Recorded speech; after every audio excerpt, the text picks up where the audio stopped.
welcome to my live painting demo this evening. I am just getting started here, and please let me know where you're watching from if you've just come on. And you can see there's just actually one person here, so um, small crowd tonight, but that's okay. Sometimes it takes a while for people to join in. I am painting this older woman named Loretta. It's part of a commission. It's a gift from husband to his wife for um, her late mother. This is a little bit sad, but hopefully this painting will bring some joy. So just getting a little bit of some warmish gray to start the drawing, the lay-in with. Let's get it a little more gray. Okay. It's actually a little bit arbitrary which color I start drawing with because by the time I'm done, everything really does get covered over. And tonight I feel kind of loose. So I'm gonna start off with some really broader strokes, get kind of the overall feel of the shape of the head. Make sure I'm seeing the whole thing on the screen here. So that wouldn't do very well if I had part of my picture cut off and was painting it in the wrong spot. What I like to do is paint life size and have my resource image be the exact size as the painting I'm painting so that I can measure one to one on my panel. And let me just a second clear my screen a little bit. Yep. Okay, I see Randy is here. Um, and hey, AJ, go get friend. Okay.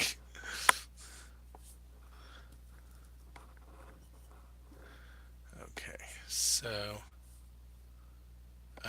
I am going to do a little bit of measuring here a little bit after I kind of get a feel for where everything is. Then I can do some adjusting, but I just kind of, again, want to keep it a little bit on the loose side. I can kind of judge by eye where things are cropping in, where things start and end. If I look at some of these distances, I have to work around my phone camera a little bit tonight because I have it virtually right in front of me, right in front of my chest. So I have to lean over it to paint, but that's okay. You guys get a little bit better view that way.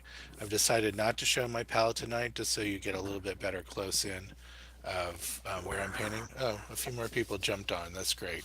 Gabrielle, hi. Um, go get them, friend. Okay. Um, and Star Goodlow says hello. Michael's here. What size is my panel tonight? It's 11 by 14. It's one of my favorite sizes to work. Um, it's just that size where you get a little bit of the neck and the shoulders in. And um, uh, Randy, not the best typer. Okay. Uh, Gabrielle says, love your work, AJ. Oh, thank you so much. And hey, AJ, did you stream on Christmas Day? That's dedication. Yes, I did stream on Christmas Day. We didn't travel at all. We just stayed at home. It was a very quiet Christmas Eve, but I think everyone kind of enjoyed that just to have all a little bit of downtime. And even Christmas morning was so low key. No one was really expecting that much. My boys are just old enough that um, they have pretty much all that they want, so getting lots of gifts really doesn't interest them that much. So um, we just had a few things for each other, but besides that, you wouldn't really know it was Christmas morning. Okay, I am this brush is it's just a fairly beat up round bristle brush, so I can't get it actually too exact with this thing, which is fine. It suits me. Um, I'm going to do a little bit more measuring for the edge of the glasses. Really comes out to about there. You can see the edge of the face is being pushed in by her fingertips. And let me just get a measurement from the top. You might notice, for those who haven't tuned in recently, that I have a new monitor.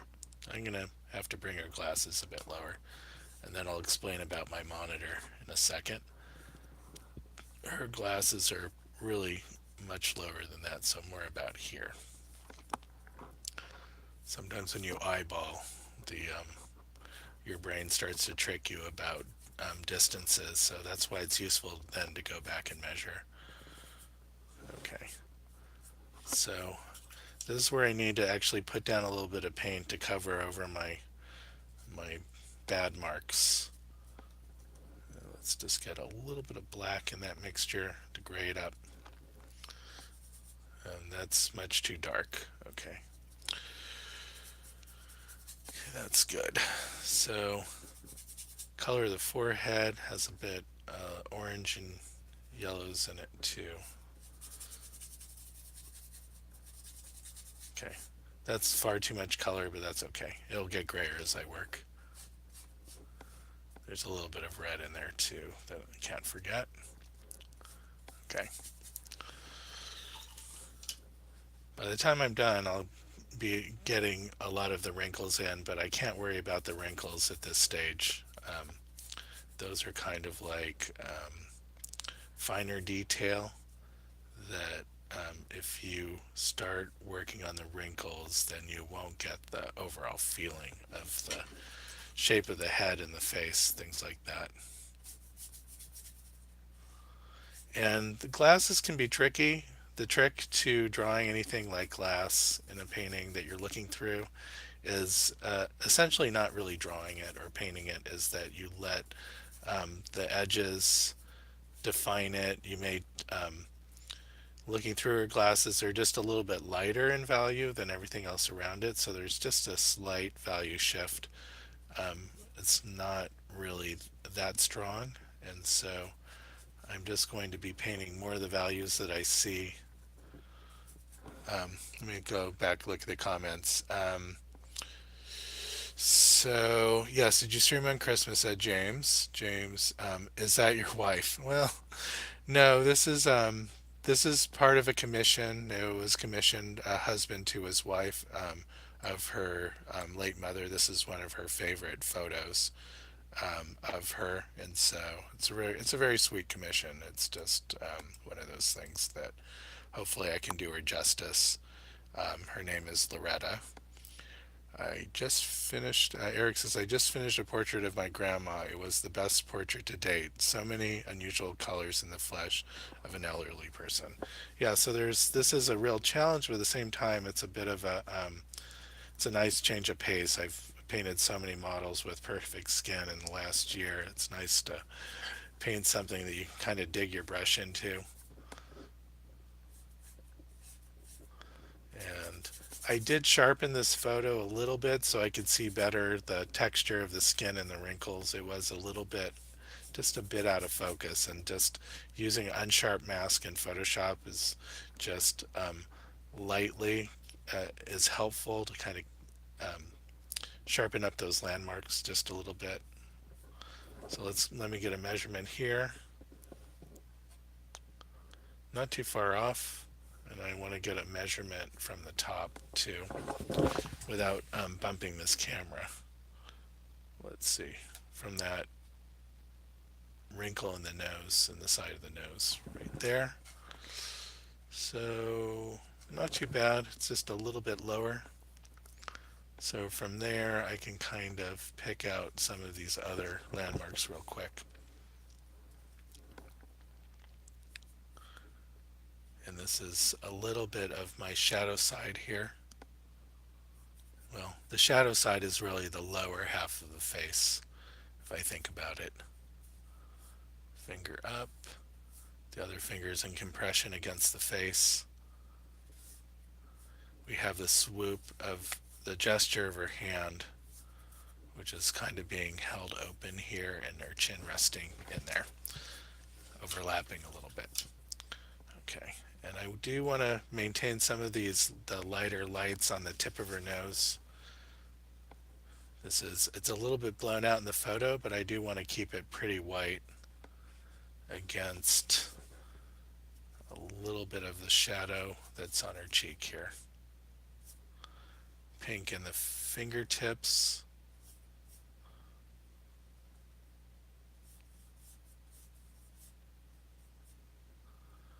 Missing a little bit of yellow in there. Yep, that yellow, it's really hard to control. Okay, so that gives me an idea. And then I want to fall into darkness in the palm of her hand here. Sure I get the bottom of the chin in the right place. Yep, right about there. So I'm just scrubbing the color in a little bit with this. It's a pretty stiff brush, so I can come in and just rub the paint in. Okay, and she's a little bit tight-lipped here. Her mouth is very close to the tip of her nose, so got to be careful with that because the tendency would be to drop in the mouth too low.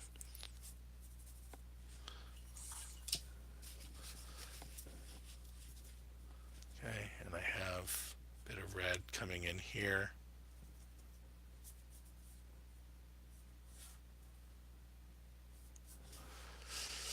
Okay, Randy says you seem a little more fresh and confident tonight. Are you rested? Well, in truth, it's been kind of a long day. I was at work today, had a lot to get done, a lot of fires to put out.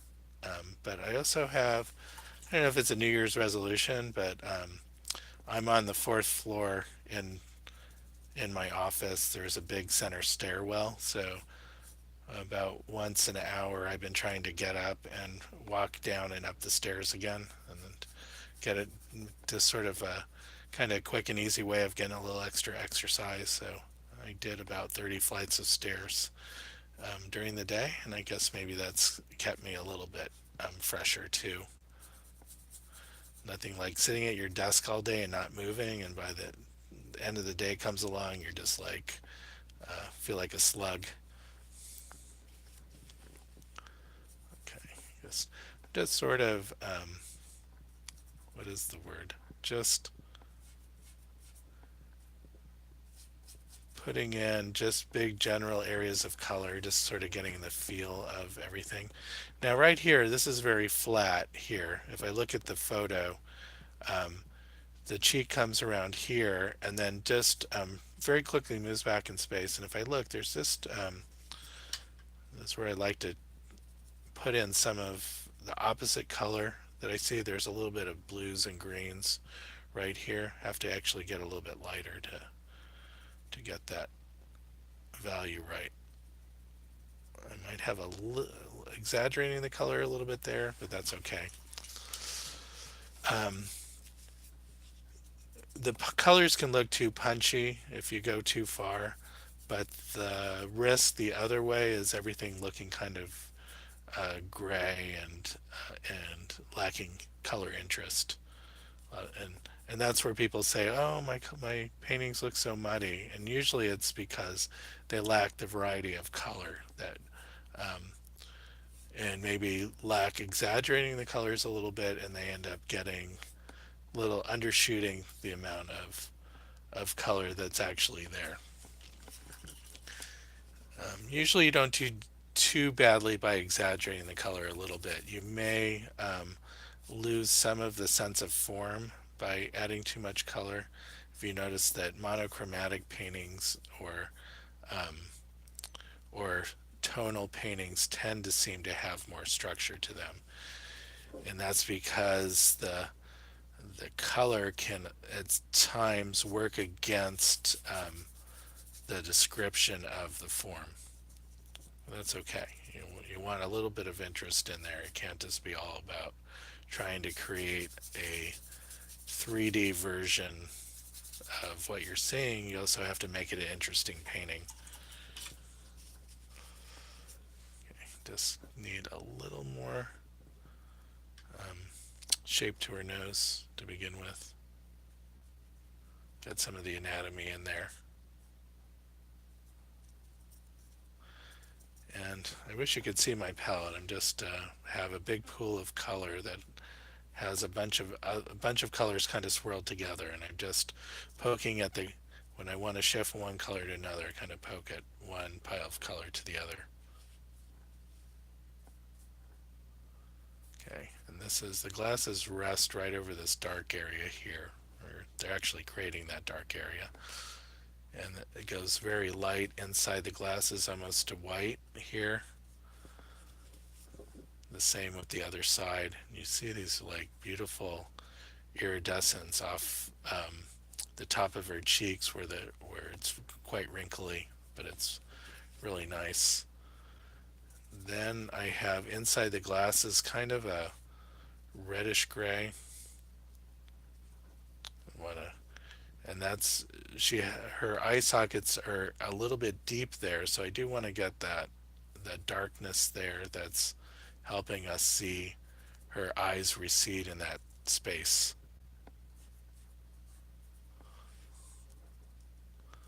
A little bit too dark on the lower lid, but that's better.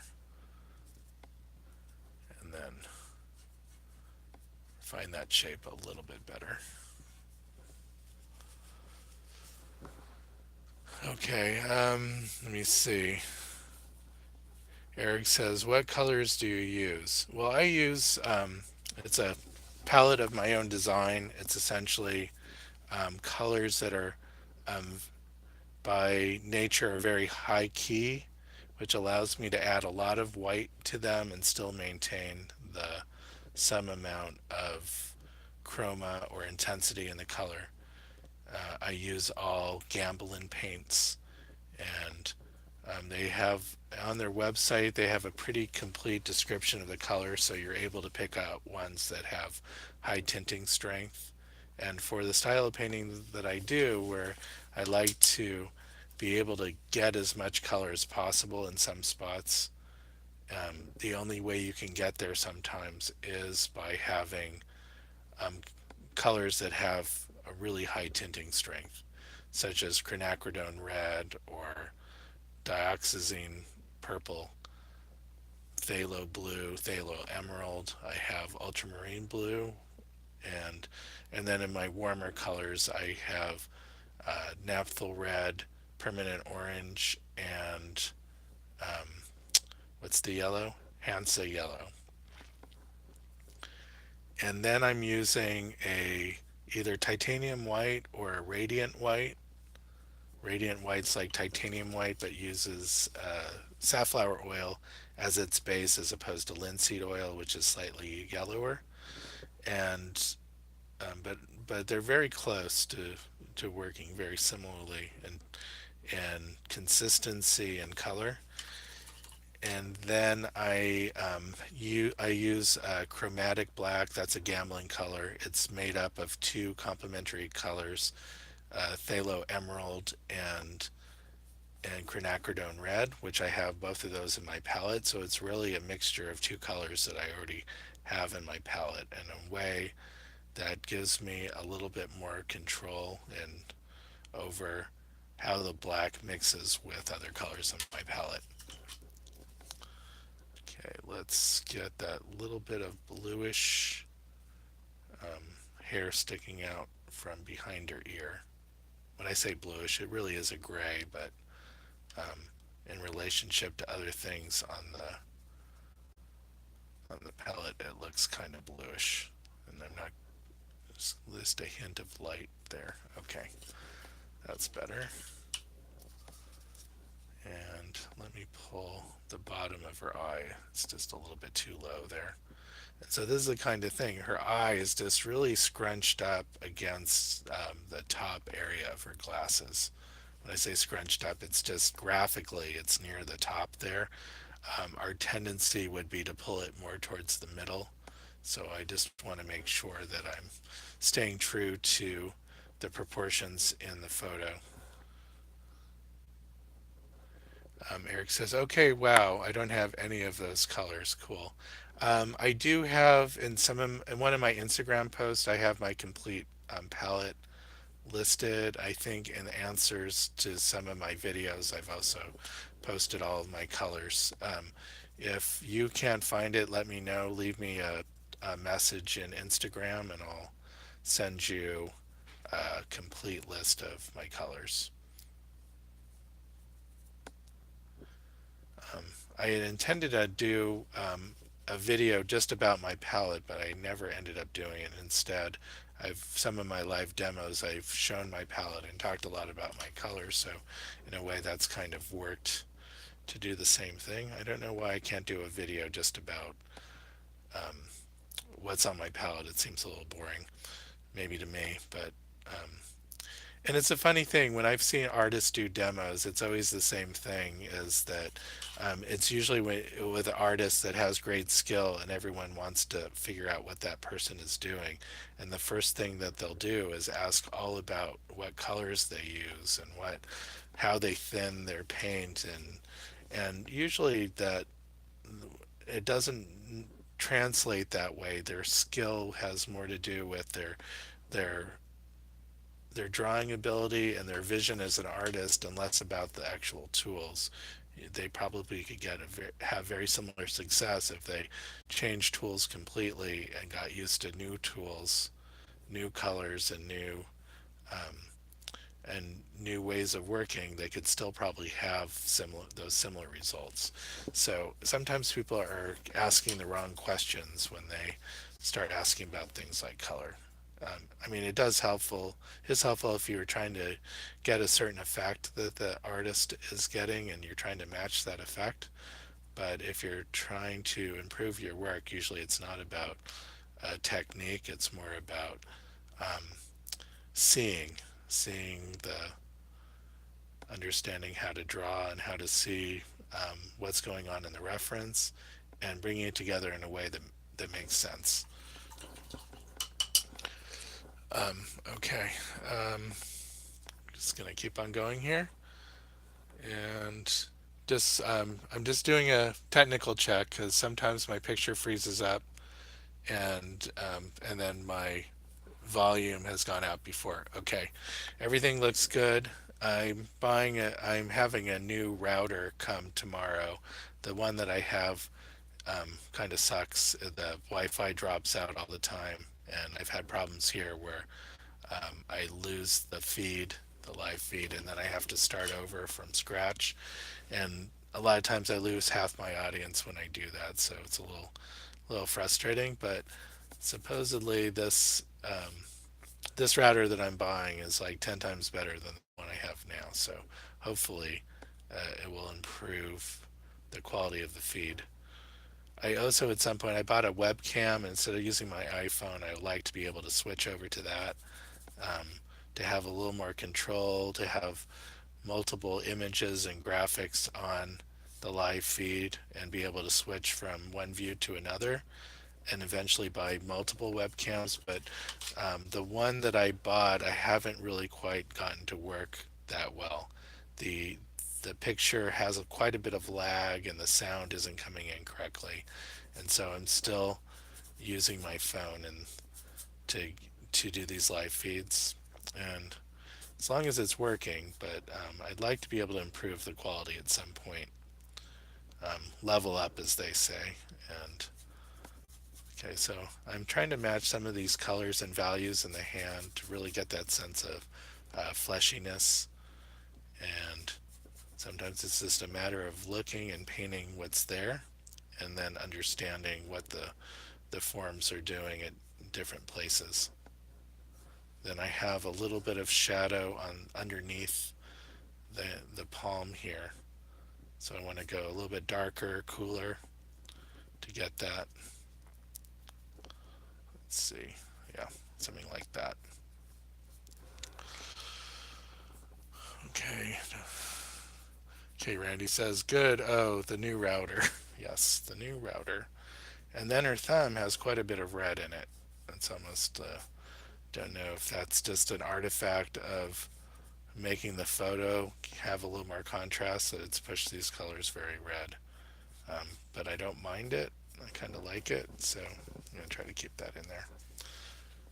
Let's see if I can get that kind of expression in her lips going.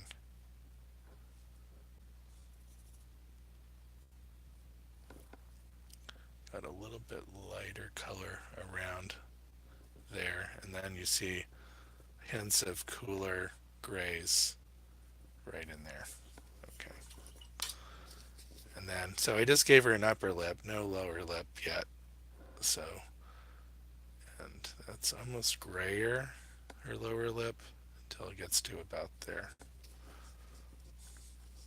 Okay, and I'm doing lots of looking back and forth. I can see that the shapes that I've drawn aren't quite the same yet, so it's going to take a little work to get it there, to change a lot of little areas until it matches up better.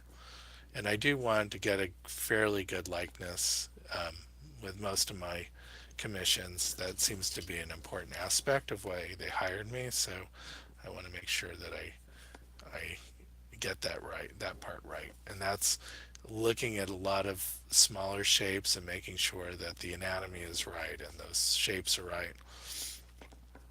She does have, if I look, she has these sort of round shapes here. Her her um, her brows are very high, and I don't mean the hair. I mean more the form, the flesh form of her brows come up to about there, and you can see up here. I have to go a bit lighter, and then cooler and redder up here. I've got a little bit too much orange there in my paint on the board itself, so I have to work a little bit to overcome the colors that are down there. That's sort of the trick of alla prima painting. You do want enough paint that down that you're mixing, essentially mixing paint on the panel, not just on the easel. A little bit of purple in the hair here. So everything that you put down becomes an approximation of the color that you have on your brush mixing with the color that you already have down on the panel. And so sometimes you can lay paint pretty well to sit right on top and it doesn't really mix that much, but you do want um, the fact that it is mixing to give a lot of interest in the paint strokes and the different edges that are created, and you really can't do that without the paint mixing. That's the key to alla prima painting. You want kind of those um, blendy sort of paint strokes. Otherwise, you might as well paint with acrylics and call it a day.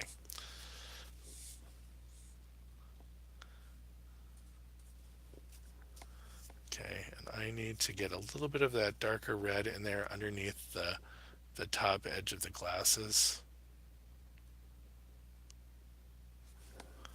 There. And I'm going to do a quick measurement here.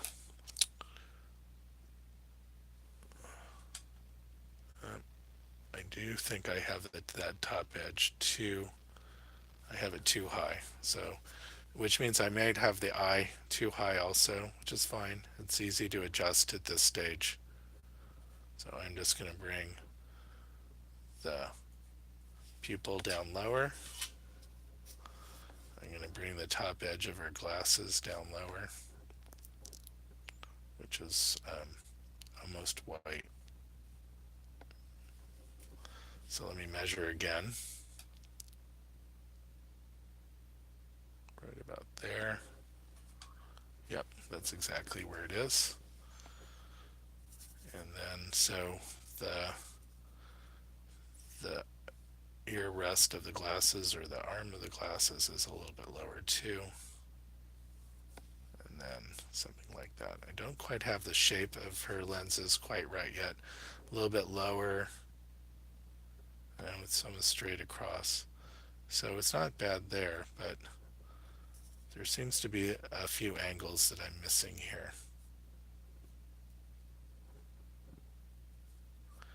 And when I get a measurement from that point in the glasses to the edge, you see that? See how far off I have it? Okay. Let's measure that again. Right about there. So I'm off pretty far there. Something like that, which means I might have a couple other things off. Let me just remeasure. That's right. So, really bad um, at guessing where that form, that edge of our glasses starts for some reason. Once I start to get everything though in the right place, then I can start to toggle between the reference and the painting, and if they're very close, then I can just see the few things that are off and adjust those. But until I get to that point, it's a little bit hard to see what things are in the right place and which things aren't. So, and also her glasses are coming overlapping the bridge of her nose here.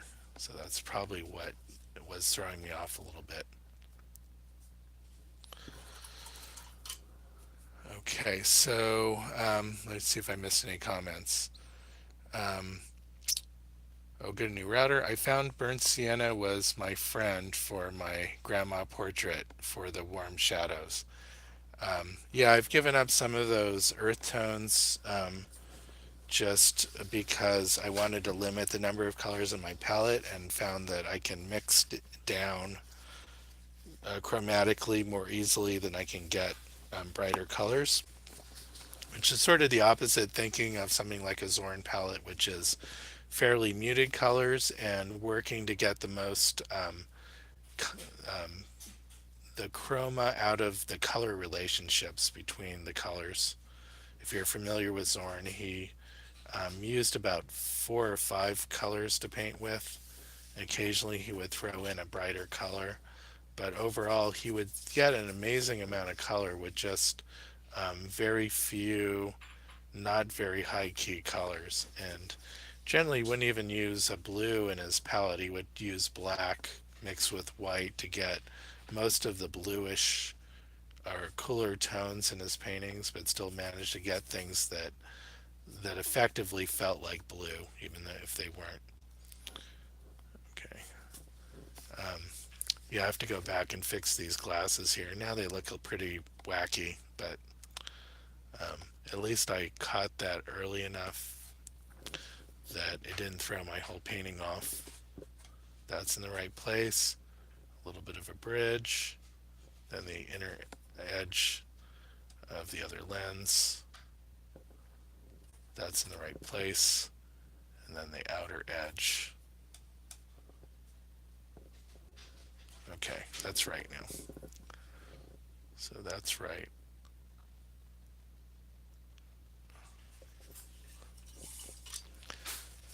So got to clean up the nose a little bit. I've just run out of white, so if you bear with me, I need to get a little more on the palette.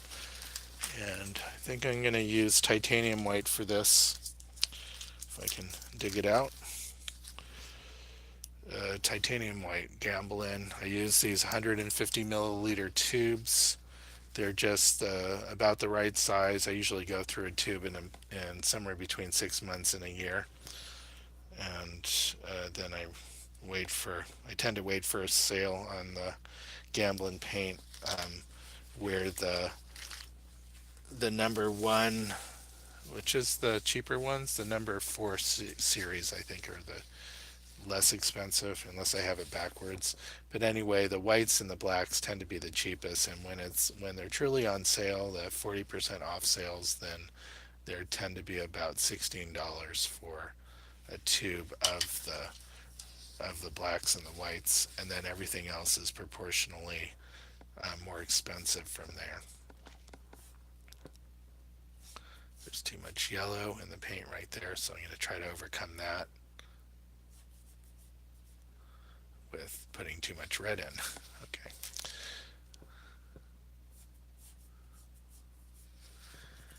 And then I want a little bit of the background color. I think I'm going to go kind of tealish green here. And there's this line right below the line of the mouth here. A little bit of the background. Sometimes I'll get pretty abstract with the background or make up the background, or just have one overall color instead of if there's lots going on in the background, sometimes it helps to simplify. If the if you really want people to focus on the portrait, sometimes I'll take out any contrast in the background, have all the edges very soft, so that it helps the where you're having more harder edges in the face. It helps the whole face move forward in space. Okay, let me see where I'm the most off. So yeah, I said I needed to clean up her nose a little bit. Got sort of these darker grays here where it's really much lighter. So let's fix that so that I can start to see it again. Okay. So Randy said yes, another camera would help. Unfortunately, they're expensive, but reference, palette, and picture would be fantastic. Yeah, I've done a few of the demos where I've backed up enough where you can see my palette also, but then moving away from the photo, then you lose a lot of the detail. So it's not really feeling like I'm getting the best quality yet, but I think if I'm doing this for a long enough period of time, eventually the quality will improve as I change out equipment and try different software, and maybe the improved router will help, etc. Okay, and you can sense that her mouth is a little bit drawn. Um, it's pulled in, maybe because she has missing teeth. Um, it's also a kind of a characteristic of elderly that um, their mouth will be slightly sunken like that, and then the chin is jutting forward just a little bit, and I think that's accentuated by how she's holding her chin too in her hand, maybe pushing it a little bit forward. So I do want to get that part of the gesture right. Okay, I'm going to need to put more. I have alizarin permanent. That's one color I hadn't mentioned, but it allows me to get those really dark reds in painting. And the alizarin permanent is a substitute for alizarin crimson. That again is a gambling color. And let's see, she has sort of this orange grayish, it's not grayish, but it's a darkish orange red that are reflecting through the frame of the glasses. I want a kind of a bronzy red.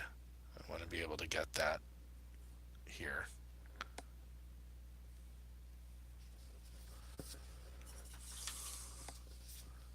Let's correct that shape here of the eyebrow.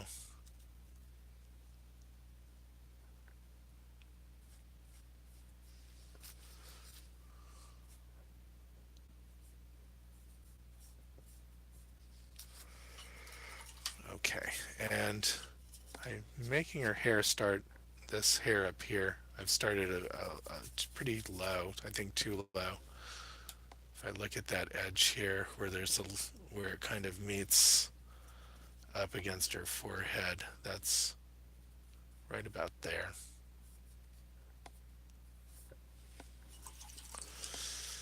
And this area of her hair is pretty well blown out in the photograph. I'm going to keep it pretty close to white, but I don't want to leave it the bare panel. And I do want to get a little bit of those greens that are coming through here. Knock that back with white a little bit. And then I need to clean up the bad drawing here. So that's about as white as I'm gonna get it. And to really feel that white, I need to go pretty dark in the background. I got a whole bunch of black and maybe towards green, sort of that teal family that I started. Okay, get the shape of her hair here. So that's going to really help that her hair pop forward quite a bit. And I have kind of, she has some flyaway hair here, so it gives me an excuse to make this edge nice and soft. Um,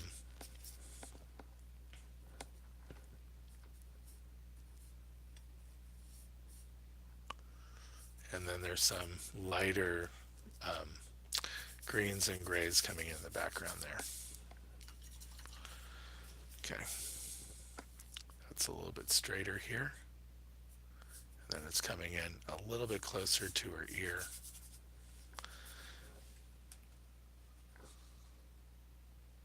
Her ear is really starting here if I measure. So have that drawn pretty far off. So something, so yeah, so that was these distances here where the ear and the eye and her glasses were. I was thrown off a lot by where I initially put in her ear, so I'm just moving that all over. Still, I need to move it over even more. And then getting in some of this background where the edge of the hair is will help me. So I'm just adjusting things as I see that they're off. In this case, some of the things are off by a lot. So getting those in the right place will be really helpful to visualizing the whole thing.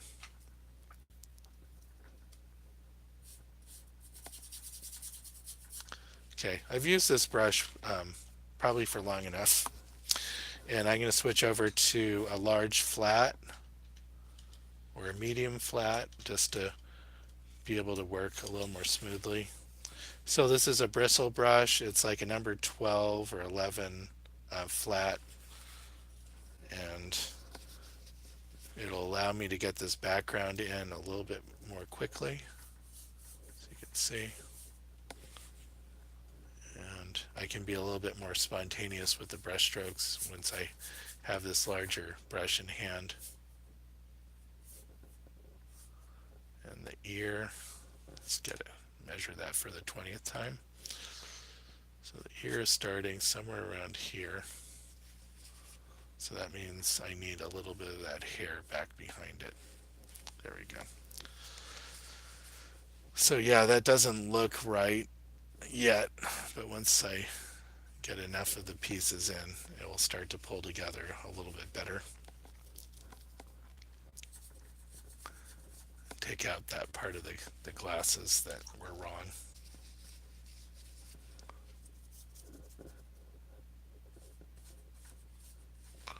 Working on getting those brow shapes a little more convincing.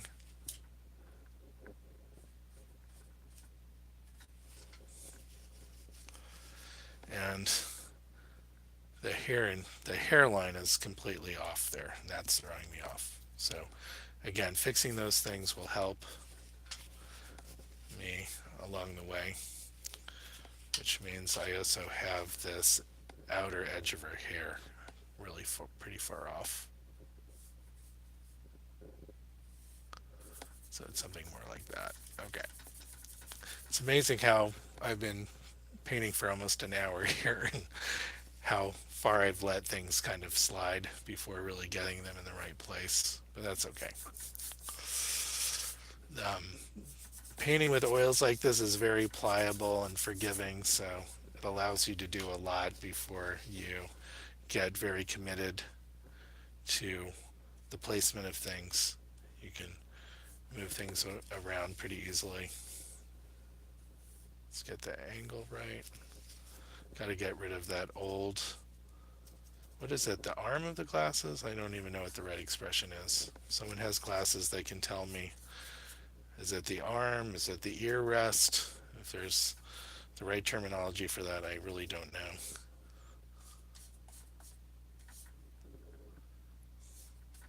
Okay, that's pulling in a little bit better.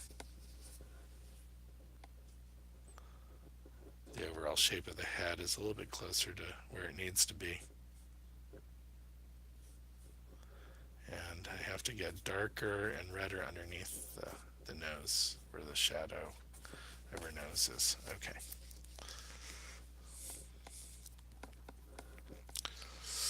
Okay, so So, question: am I using mediums? Asked Randy. I'm just using a little bit of Gamsol to clean my brushes and to um, wet my paints a little bit. I like the paint to have kind of a consistency of cream, and on occasions I'll add either safflower oil, um, and that will slow down the drying time, and sometimes I'll use Gal Kid, which is a Gamblin brand painting medium, and that it speeds up the drying time, which I don't love, but it also allows me to get a nice kind of glossy finish to the paint, and is useful for getting certain um, colors and shadows to really pop, is to have that kind of that glossiness that really reflects the paint, and so that'll give the darks a lot more depth than you could get it normally when colors when the darks kind of dry back flat, then they don't really have that kind of depth that and sense of transparency that you may want. And so that's where I use the Gal Kit. And I hope I have to play around a little bit more with the um, safflower oil. It's not quite as glossy, but I'm hoping to get some similar effects with that. Sometimes the Gal Kit does get a little bit too glossy, and then it's distracting to look at the painting where there's so much reflectiveness in the shadows. So kind of go back and forth between liking it and feeling like it's distracting. So have not kind of landed on a right amount of glossiness for backgrounds yet. And I went a little too purple in her sweater. It's lighter and a little bit bluer than what I painted it, but that's okay.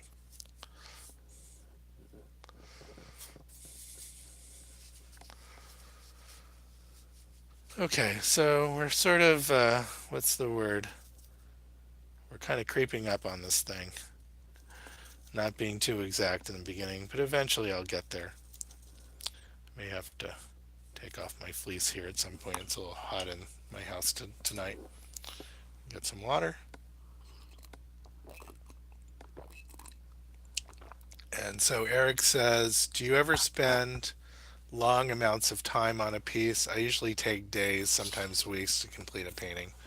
Well, I always like to approach my paintings like I'm going to complete it as fast as I can, but sometimes I do paint over several sessions. Let me just take a little break here so I can take off my fleece. Just give me a second. I don't know if you can really hear me. I have my mic off and stripping down naked.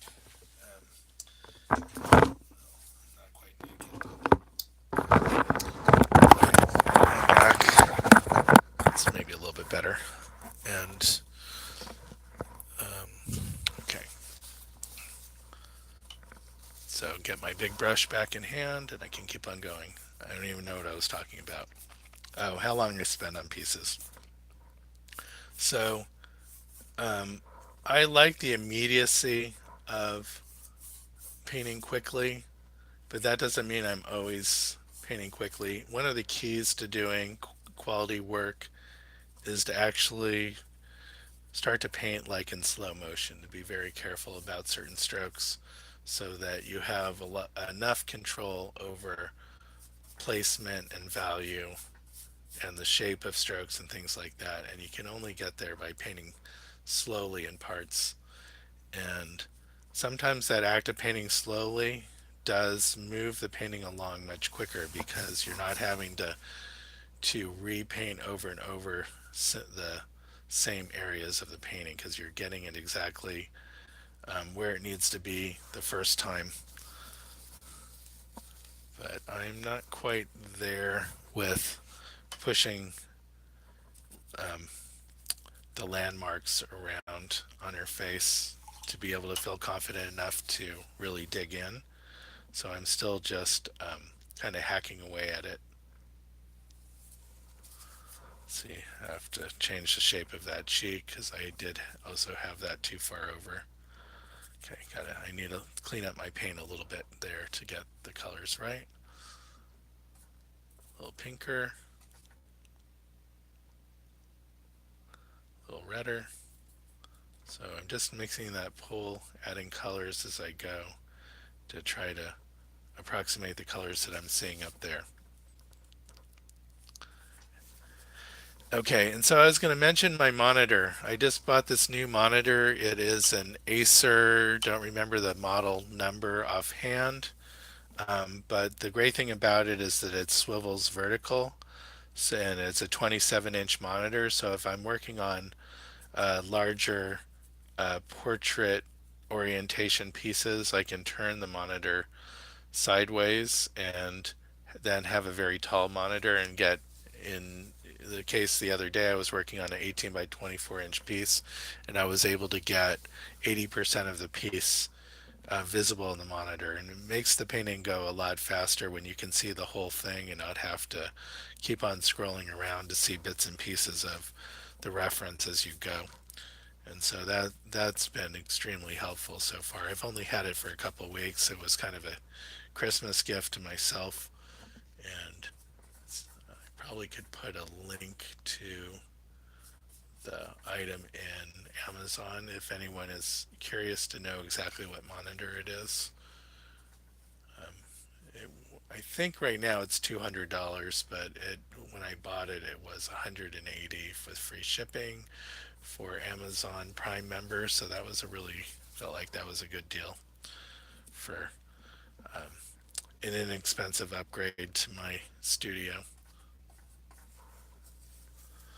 So right now I'm just starting to squint down a lot to see where the drawing is off from the resource. Just moving things around slightly now. And then forehead's not feeling quite right yet. There's something a little bit off about the overall shape of it. So I think because this, I think her, where I have her part doesn't feel right. So I'm gonna, that's right, comes in and then down, then over.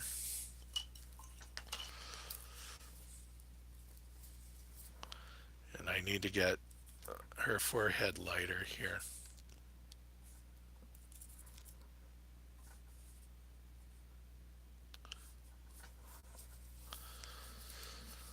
And the shape of the tip of her nose I need to work on a little bit.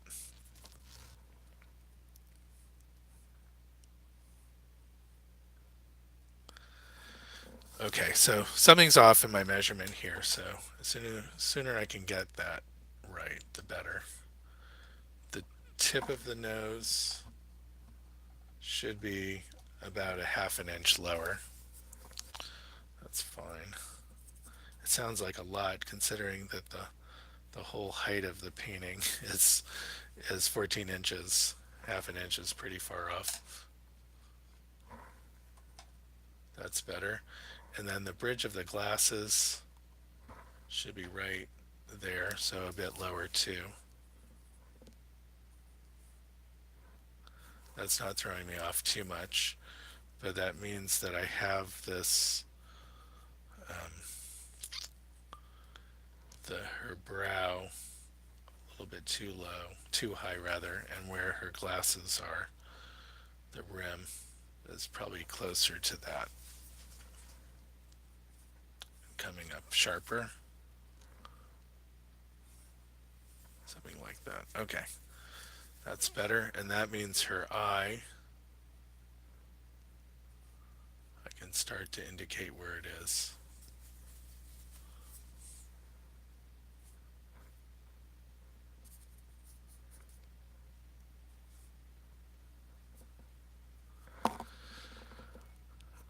Okay, um, I've got a lot of dry paint on my palette. It's a little frustrating, so I may have to freshen it up at some point.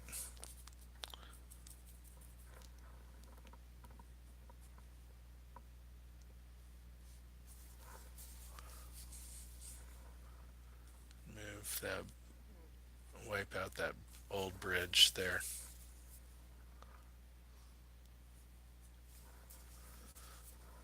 Okay, so this is where the paint's very forgiving. I can come with a fairly dry brush and just sort of move the paint around almost like a smudge tool in Photoshop. You really need to have a lot of paint down to be able to do that. The downside of having a lot of paint is it does get a bit messy and a little hard to control.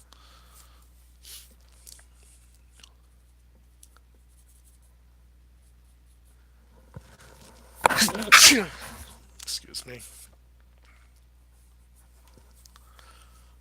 Okay. You guys starting to see it yet? Starting to look like something?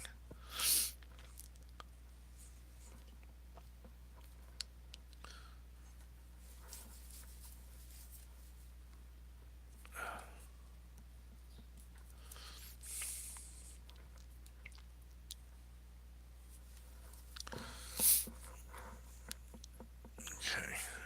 And still getting the right colors in there. So as I kind of hone in some of those values, get the right values and the right placement, then you start to see some of the form coming out.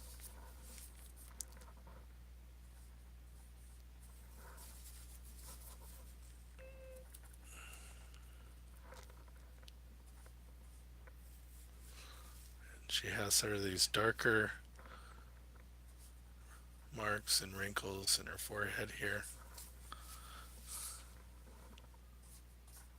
Because parts of the photo are a little bit blurry, I'm not sure if those are wrinkles or um, colorations in her skin, but that's okay. It just kind of helps me keep it loose, not knowing exactly what it is. I can just paint it and just put down that general coloration in a spot, and it just works to support the overall feeling of it. Okay, and I need to be a little punchier with the darks around her nose.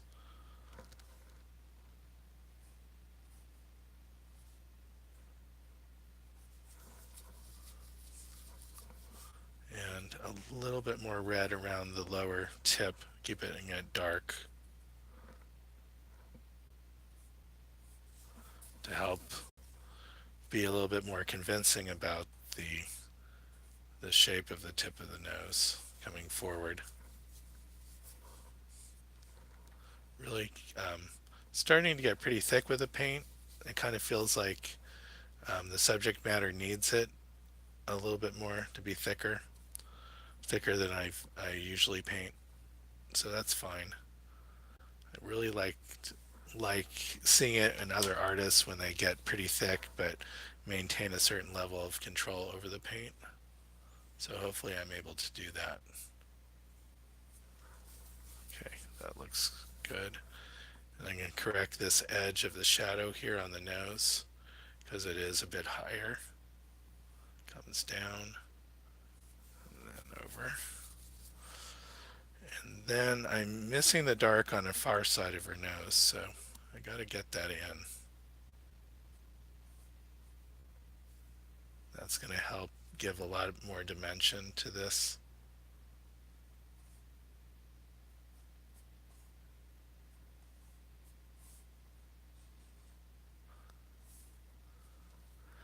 And then this other dark underneath her chin.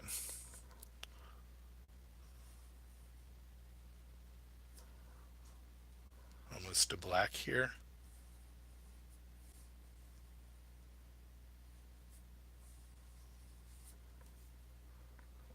And then this dark, I need to have it start a little bit higher. There we go. Okay, now I have her nose still a little bit too broad here. It's a bit more delicate than what I have, so I have to go in and make some of those shapes a little bit smaller.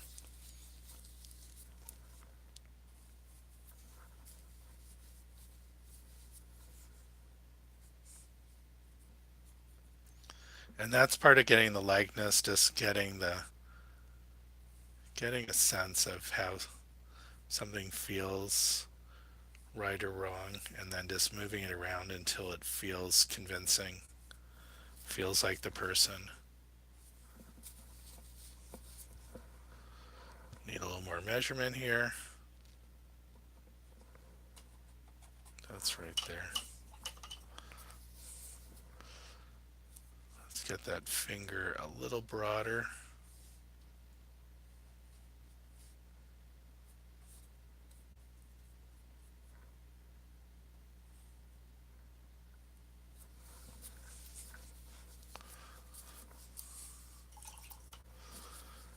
Let's get some of these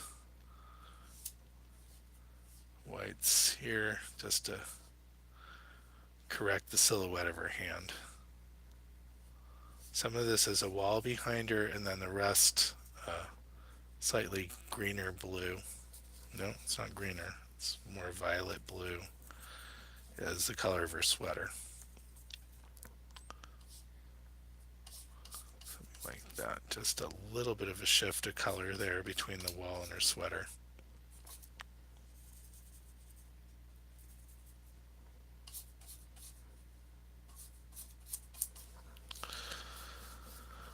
Okay. Just starting to get somewhere slowly. Victoria's here. Hello, all, she says. Hello, Victoria. Welcome. Um, you guys, if you can, please let me know where you're watching from. I'm always curious to know, so I can say that I'm watched from all over the world. And each time I'm surprised about how um, far away some people are watching from. Although the internet's kind of flattens out the world, it's you could watch from anywhere. You can be in Borneo and be watching, and as long as there's TV and internet service, or I mean a computer and internet service.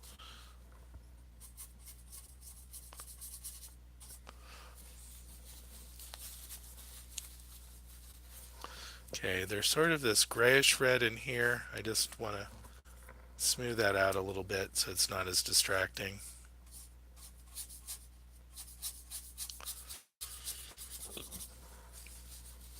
And get this dark that's in there. Clean up my palette a little bit with my uh, window glass cleaner scraper thingy.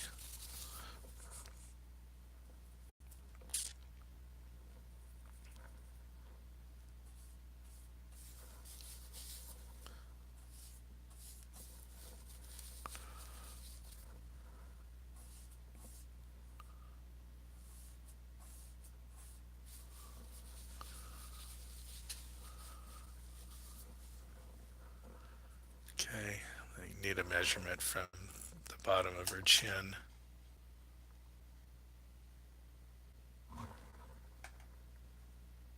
It's not too far off. I was tempted to bring it up higher, but it really is about right where it is.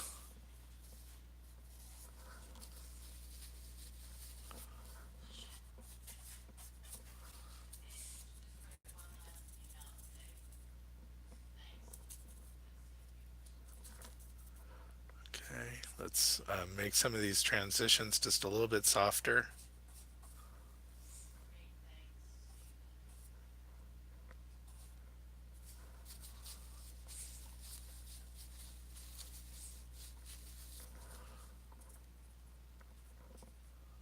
Okay, so I kind of have an out of focused version of her right now. And the trick is now starting to bring some of these things into a little bit sharper focus without making everything in sharp focus. I just want to be very selective about what gets well described and what stays soft and blurred. I'll give it a little bit more of a kind of a photographic quality.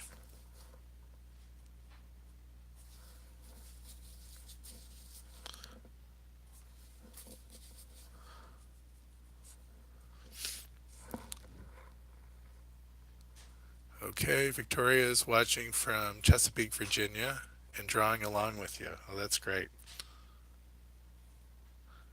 Like it when we're kind of drawing as a community. It adds a little bit more interest to the whole thing.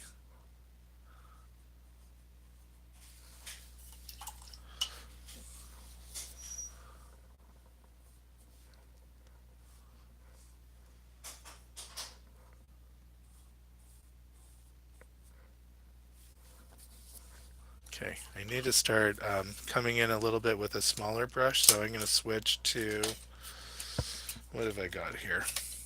Kind of like a small flat here. This is more like a detail brush, but it's like a number 4 flat. I can use the edge for smaller lines.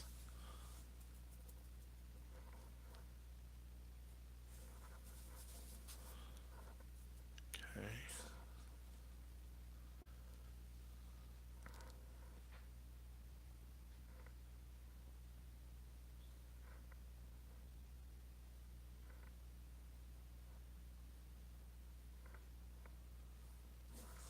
Okay, so quickly that starts to come into focus.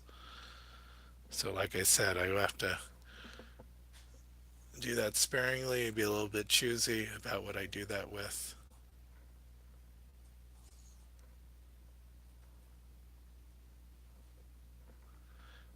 The trouble is, if you have a painting where every detail is really well delineated, it does kind of start to look stiff and less interesting in a way, and overwhelming for your eye. If you're more selective, then you're making decisions about what you want the viewer to see and be focused on.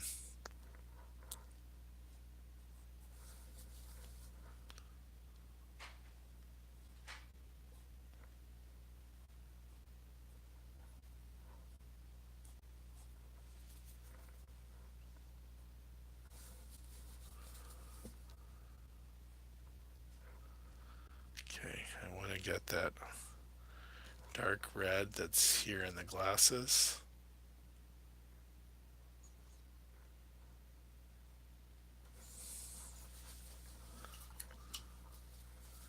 And also the darker red that's in their shadow underneath their fingertip here.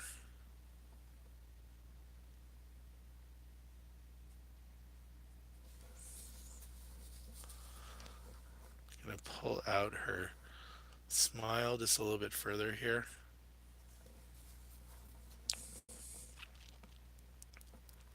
And the crease in her cheek here out a little bit more. There's some blues and greens coming in there.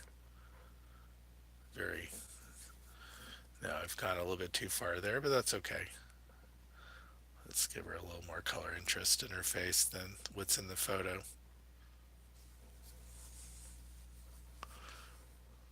And then need to go a little bit darker in her upper lip here. Okay, she has just a little bit of her nostril showing. It's just right here.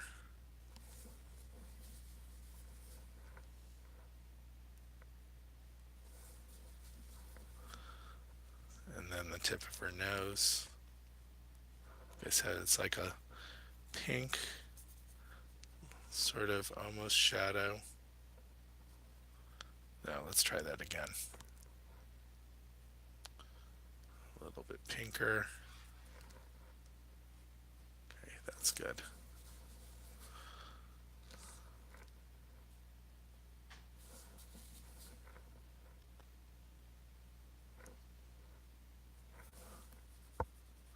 My new monitor already has paint splashed on it. And I need to restate her nostril. I got painted over it. Okay, that's good. And let's get her other eye kind of working here. I'm gonna get a little bit of blue in there just to give it kind of a haziness, bluish black.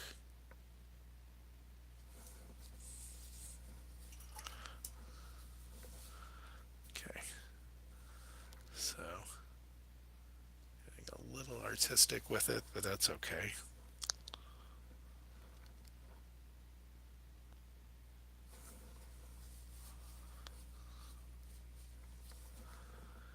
And she has, you can see her septum coming in right under here. And then a little bit of a shadow right under that. So just getting a little bit of that anatomy in there so we can see what's going on. I don't mind that some of this kind of looks blurred.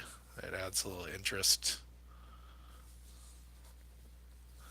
The blurriness just comes from the hairs of the brush making double marks and kind of looks similar to a camera blur, but it's an interesting effect to get sometimes. So if I show some restraint, I can leave that in.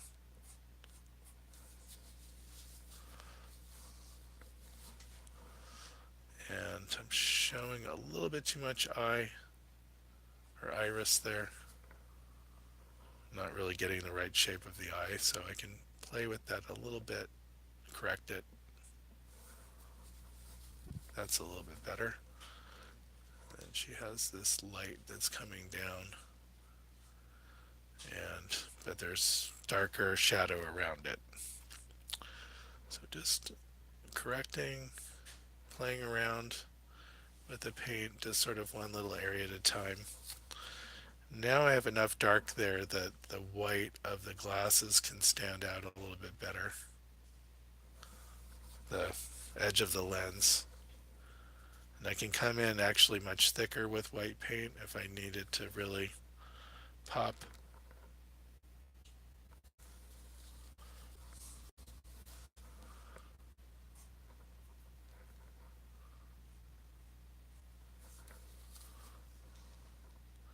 And then I can define the rest of that edge with a darker shadow around it.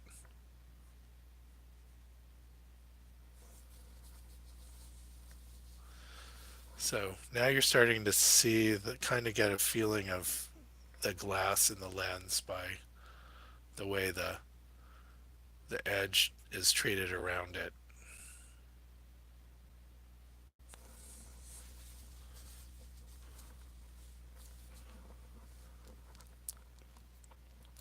I'm going to pull in her hairline here a little bit closer.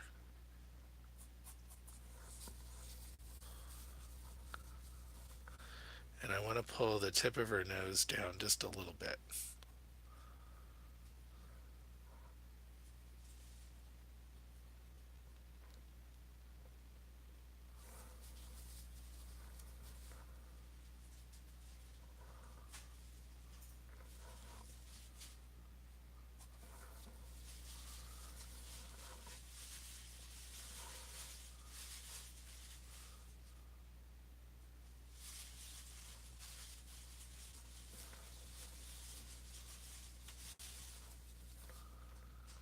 And I'm getting some of her anatomy here that's in that little shadow. Don't want to go crazy with it, not too much contrast so that it doesn't look too busy in there. I think I have to flatten it out a little bit more. Come back in with a little bit of the permanent Lister and permanent there. And I do need this soft form here that's along her hand to be a little bit wider. Okay. Okay, so far no technical difficulties. I'm happy about that. Um, okay.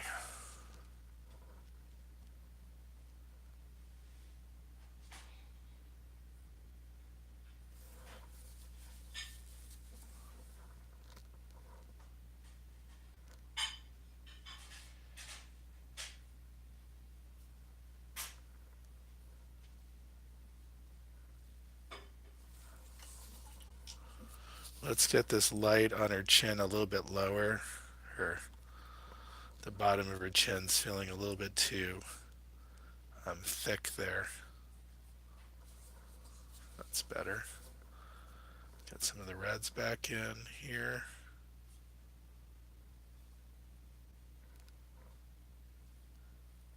That darker. Yep. So that's closer to the right characteristic.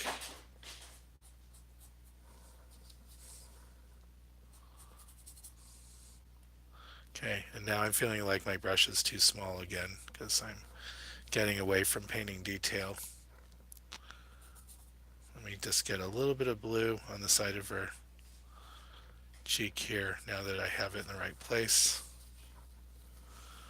Get some of the blue in the hair that's back here behind her ear, and the light that's reflecting back into her neck and her sweater. Okay, all right. Do I want to switch to a bigger brush? I'm just going to hold on to this one for a little bit longer.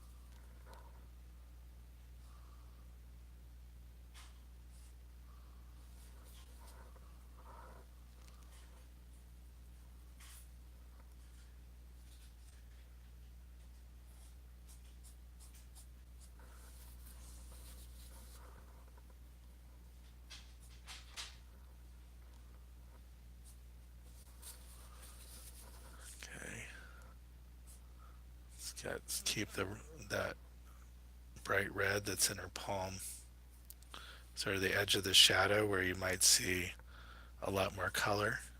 That tends to be true. On edges of shadows, if you look at them, you can find that's where most of the interesting color is coming from. Not in the darkest part of the shadow or the lightest part of the form, but just right on the edge between the two. That may be a trick of the camera, but I think a lot of times if you're observing too, then that's where you'll see quite a bit more color. I mean, observing from life. Okay. Want the tip of her nose just to come out a little bit further to the side here.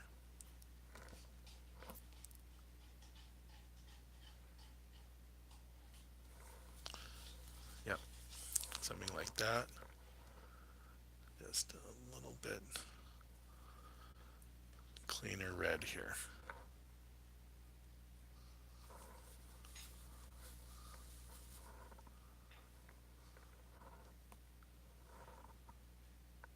Got my alizarin permanent right here. This is the perfect place to use it.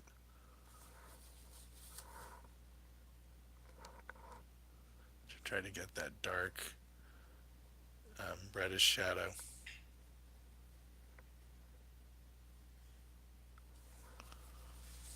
Okay, good. And then I have a corner of her mouth where I pulled it out earlier. I think I just have it leaning a little bit too low. Just want to pull it up higher here. Give her a little more of a smile.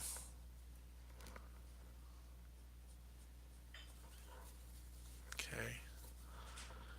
And she has, I don't know if it's a shadow over her lip here. It just looks a little bit, her lower lip just looks a little bit thicker in that spot. But it could just be a trick of the photograph.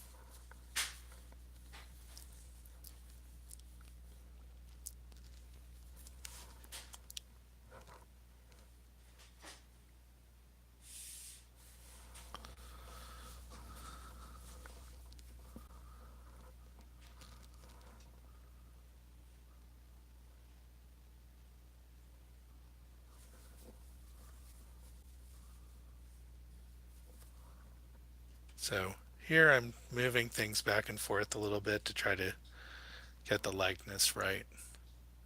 How far her nose comes out to one side or the other. I'm just looking back and forth and comparing it against the photo.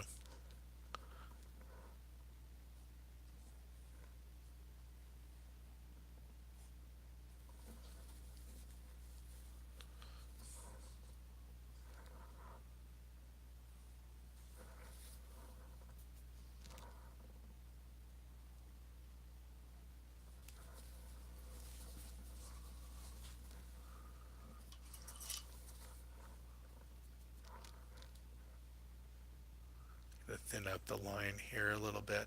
So sometimes a lot of people think that you need a very thin brush to get thin lines, and that isn't necessarily the case. You can put down a pretty broad line and then carve into it from one side or the other until it's as thin as you want. So a lot of detail you can get without a detail brush if you approach it right. And I tend to prefer painting that way. It gives me a lot more control than trying to put down a perfect line in certain spots and obliterate this a little bit. It just was coming forward a little bit too much. And I'm going to pull up the edge of the glasses here just a little bit.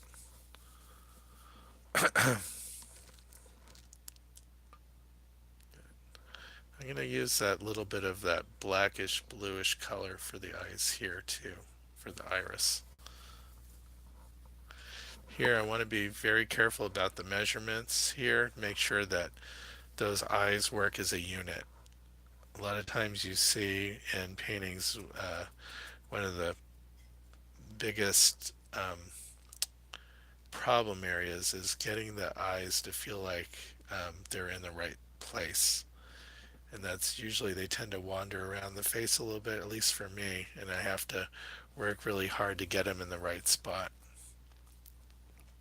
At some point, I'll whip out my mirror, and it's just a little compact mirror that I hold right up against my eye so that I can um, look back at the painting at an angle in the reverse version of it so that I can see really where things have gotten off.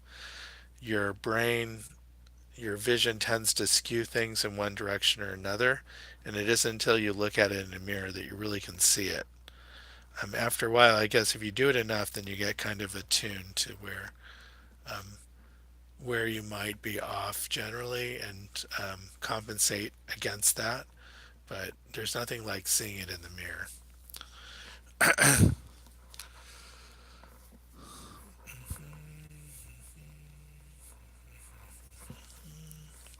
Okay, and I can see I've lost a lot of her hair here, so I need to push everything up higher. And I need to get a little more white on the paint again, white on the palette rather.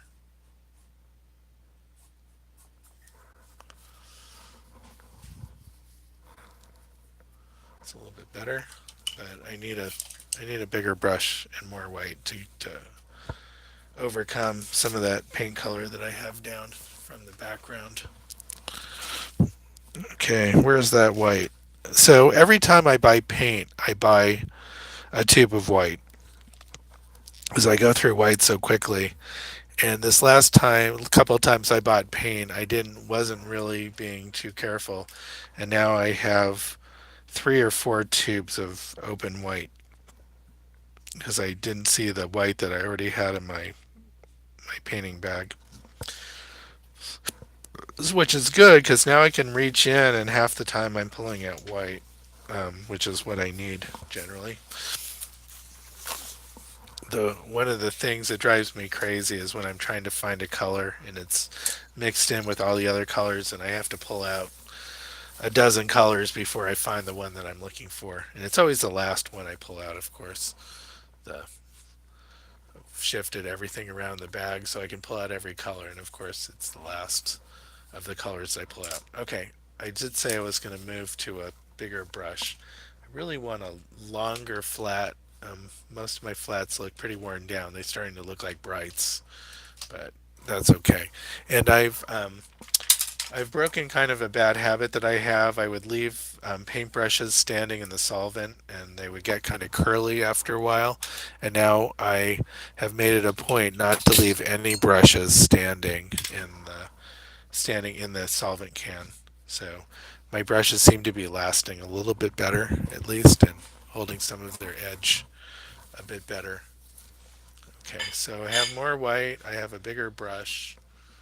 So now I can at least try to cover over some of this color. Maybe I can just scrub some of it off too. If you got too much of a color, thick color and you need to really move it to a different color, you really need to get some of it off of the panel. I really wanted to get more towards a purple kind of color here. You know what? Really do need to kind of wipe some of this off. So taking a paper towel with a little bit of solvent on it and just getting back to the panel here. Not too bad.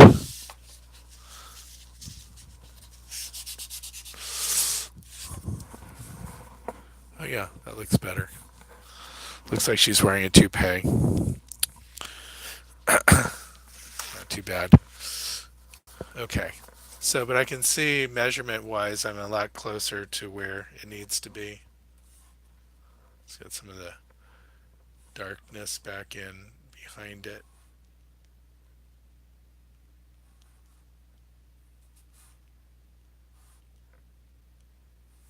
Something like that. Now that's too hard an edge, but it really does help me start to see where that hairline needs to be, or the silhouette of her hair is or should be. Okay, and I need a little bit of some blues here coming in the hair.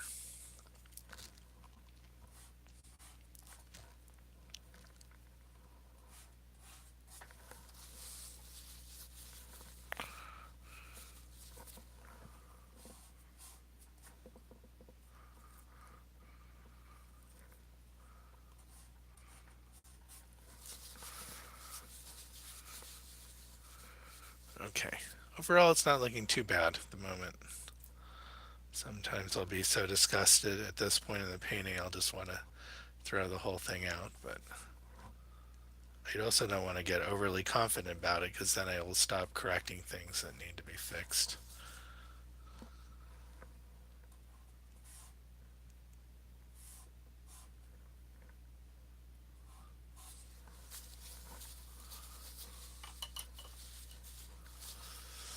Okay, I need to give her a little more earlobe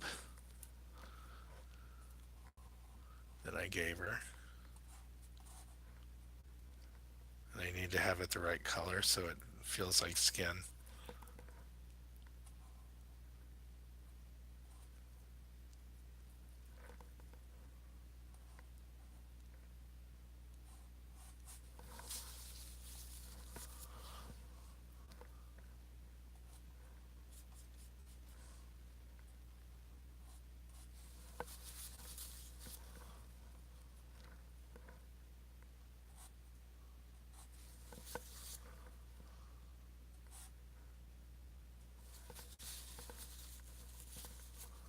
Okay, making her jaw narrow enough, which I didn't have before, so it starts to feel like about where the right thickness of her face. Greens, I need greens. Okay, and a little bit of yellow.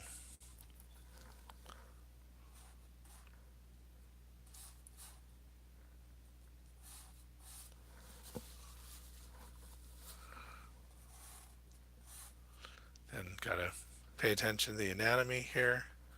Get her jugular going and her trapezius.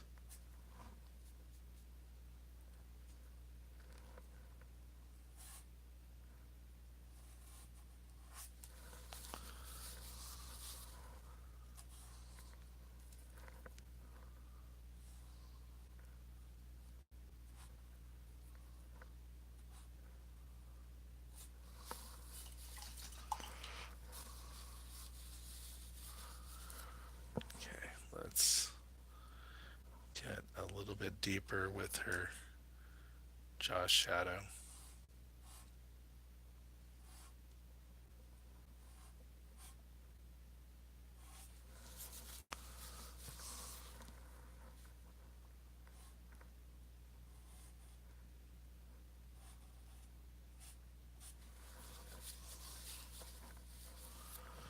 Okay, and this red color needs to come down a little bit.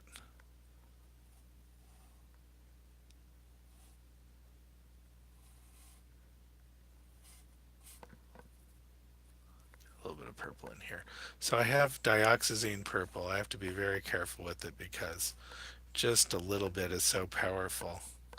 You just need to just nick the pile of color to get the right amount on your brush. Otherwise, it can just get wildly out of control. It's such a potent color.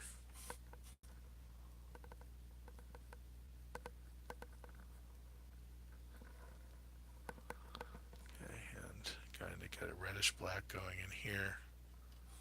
Comes out.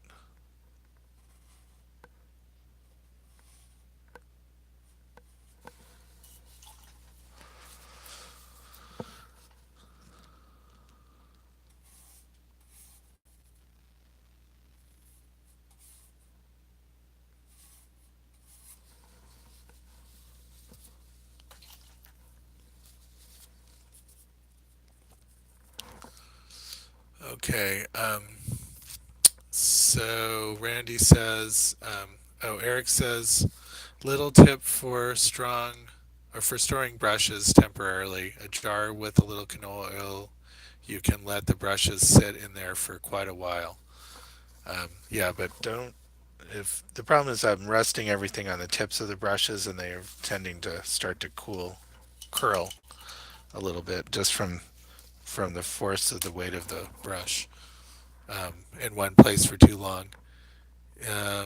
Quick question. I'm starting an oil painting class soon. Is there a brand of paint recommended for beginners?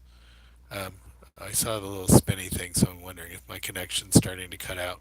Um, so, quick question from Victoria. I'm starting an oil painting class soon. Is there a brand of paint you recommend for beginners? So, I'm a big fan of Gamblin paint, and they have two uh, lines, two different quality lines. One is their 1980, which is a student grade paint, and it's a decent color to start out with. You won't get the purity of color that they have in their artist line of paints, but a lot of beginners have more of a problem with controlling the strength of the color more than being able to get stronger colors.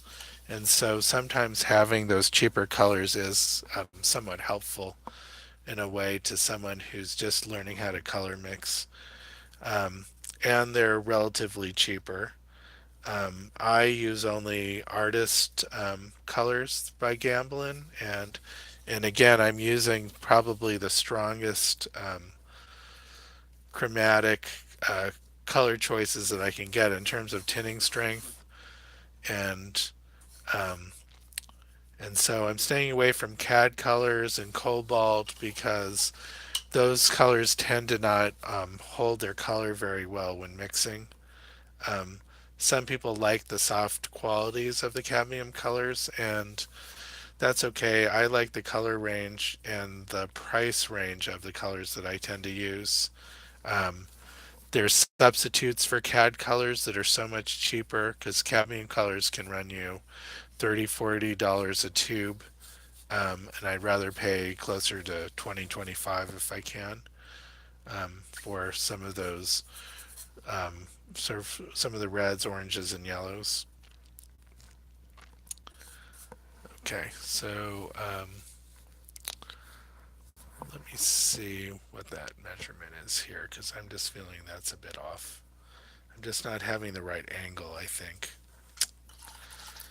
And I'm got a bit of the wrong color on my brush and contaminated some of the color a little bit, getting some oranges in my blues, so I'm just going to clean it up a little bit. And this needs to be a little straighter here.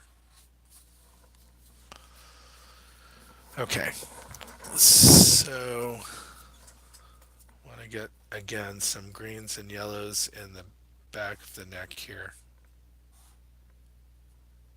coming down through,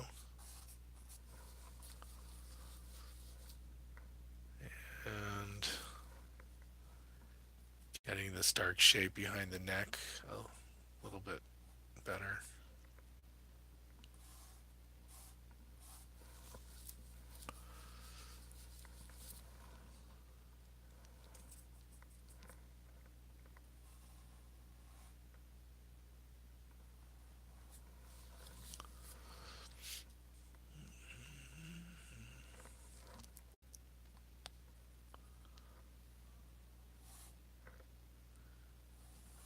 have to fix the swoop of the neck there. Okay, that's better. And her nose doesn't feel like it's pointing quite in the right direction yet. So that's just by moving over the shadow a little bit and moving the tip of her nose over just a little. I can get those things to kind of work out.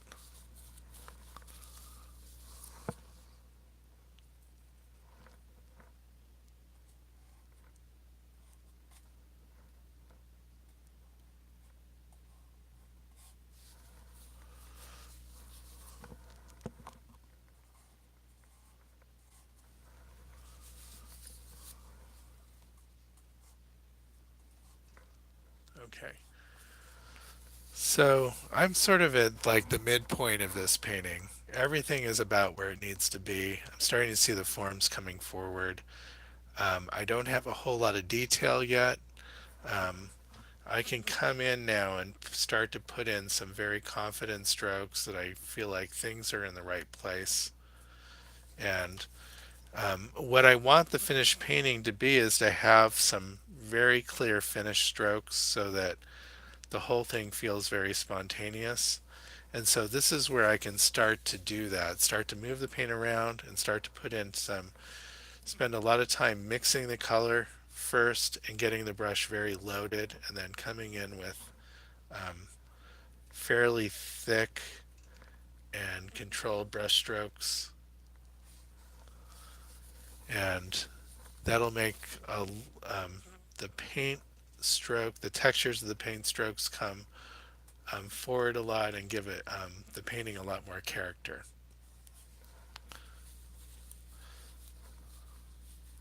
And I also want to do, as I do that, I also want to carve in and adjust little areas that don't feel quite right yet, and just being able to use the paint, move it around to get things to sort of settle into the right spot. This is really the fun part of the painting. If you don't get too, you don't choke up too much, this is where you can have play around a lot.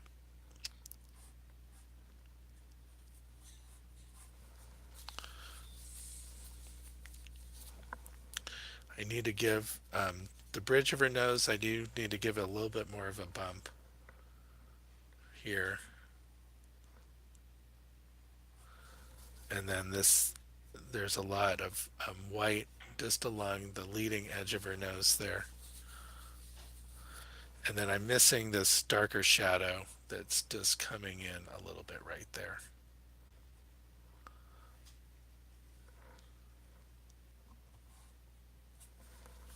Okay, that's a little bit better. And let's fix the edge of her nose, the tip of her nose right there. Okay, so that's looking a lot better. Feeling the anatomy a little bit more. Get the top of the nostril reading right, except I lost the bottom of the nostril. I always think that like you should, every stroke you put down destroys a little bit of the painting but also creates a little bit new information. And I always feel like you should be about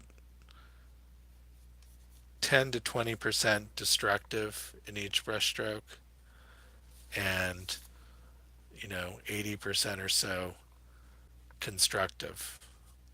So that means that every time you do a passive paint, you're you're you're kind of wiping something out, you're destroying something, but then you're also adding something back in at the same time.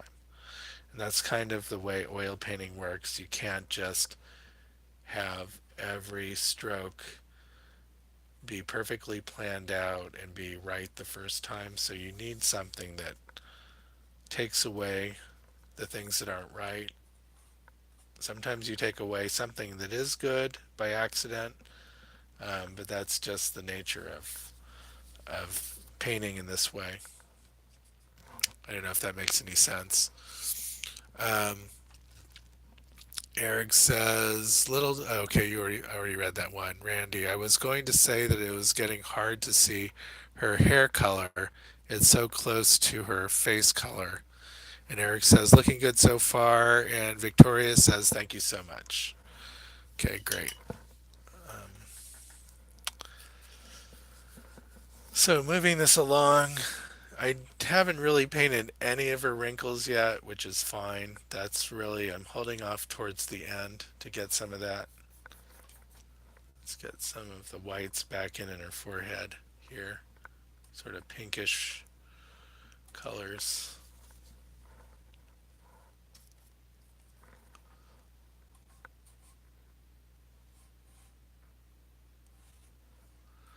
Let's get a little bit of the wrinkles indicated here.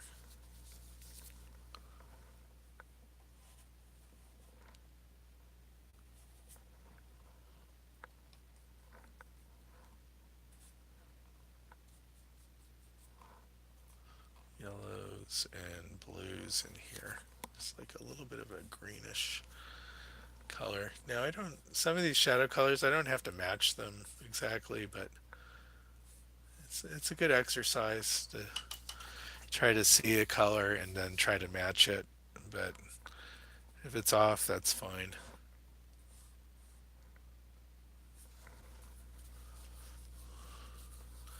And then she has a little bit of a curl here. I'm not sure how much I can really, in the very narrow value range, really get that in so much. But I'm just going to put a little bit in. Try to give her hair some body. And then she has some curl the other way, some little bit of purple color coming in right here. That's a little bit too strong, but it's close to where it needs to be.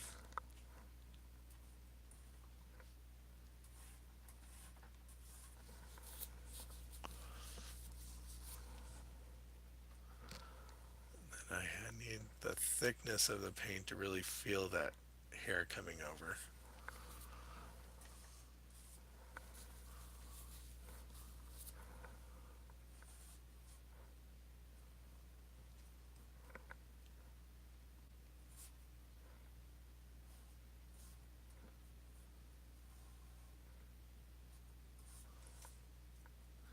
And again, I can use the thickness of the paint so you really feel these bangs.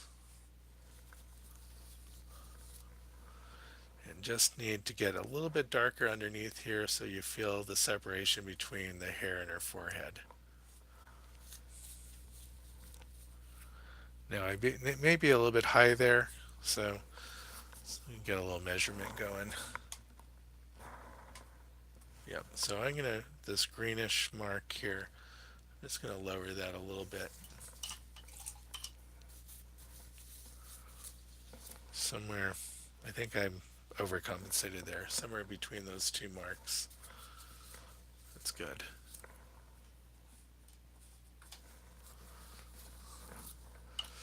So she has this floating kind of window shape behind her. I really want to get that in and keep it really nice and soft like the photo. So I'm going to put it in and then I'm going to work the edge back and forth.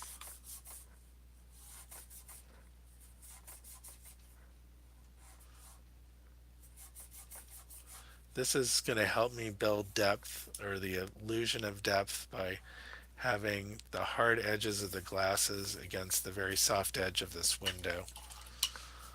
If I can manage to do it right. Sort of a blackish blue alongside of it.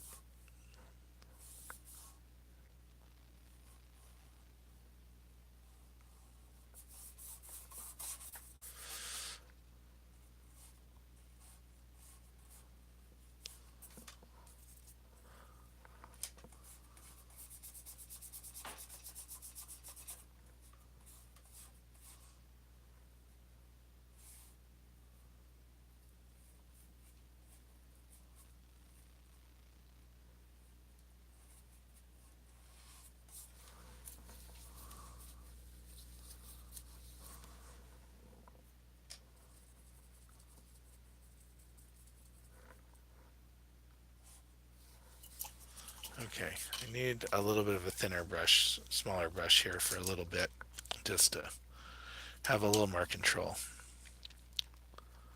So kind of go back and forth. Sometimes I have too small a brush and I make the error of tightening up too much, trying to do too much with a little brush. And then sometimes I get in a position where I have too big a brush and I'm trying to paint in detail and having no control.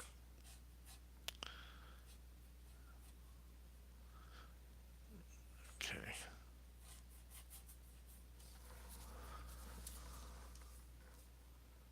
So I need to cut in a little bit here to the shape of the hand.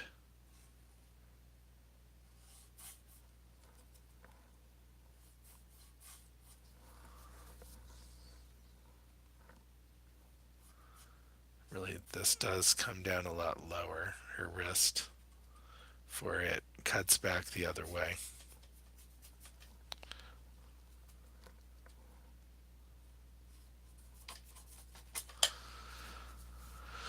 Okay, something like that. And I need to get the values a little bit closer to where they are in the photo if I'm going to make some of these flesh tones look convincing.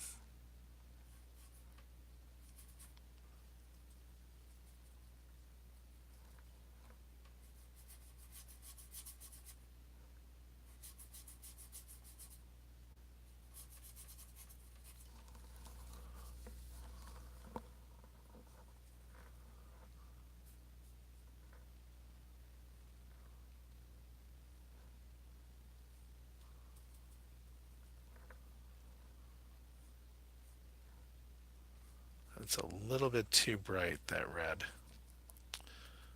Try to dull it up a little bit. Bring it more towards the purpley mauve kind of area.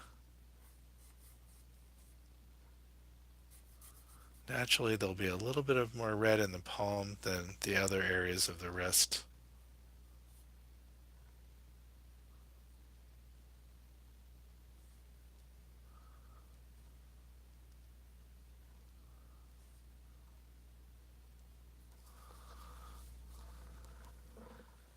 Now, if I do this right, then you'll start to feel these wrinkles in the palm of her hand. Right now, it's not. It's just still feeling like stripes of paint.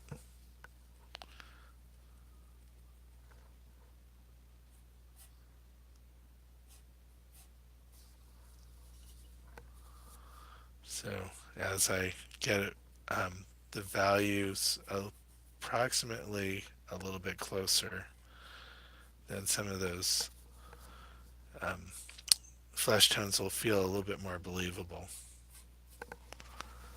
Great. A little bit too hard a transition here in the shadow.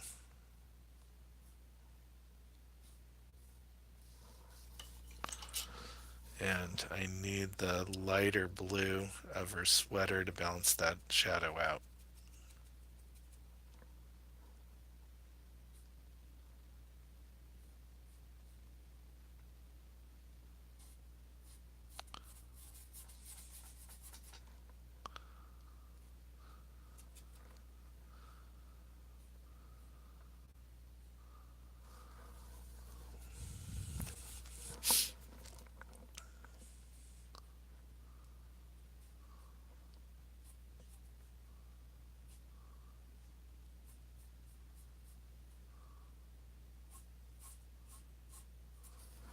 Okay.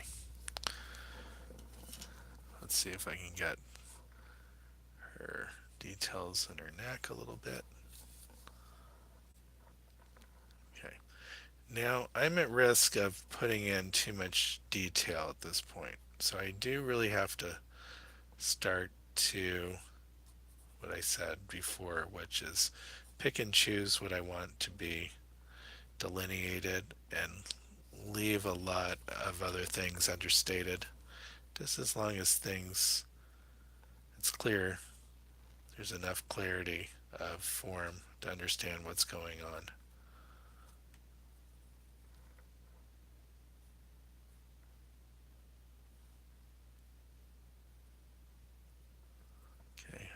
a little bit of a darker red along the edge of that shadow. Feel like the shadow is starting then to dissipate into the form of the hand.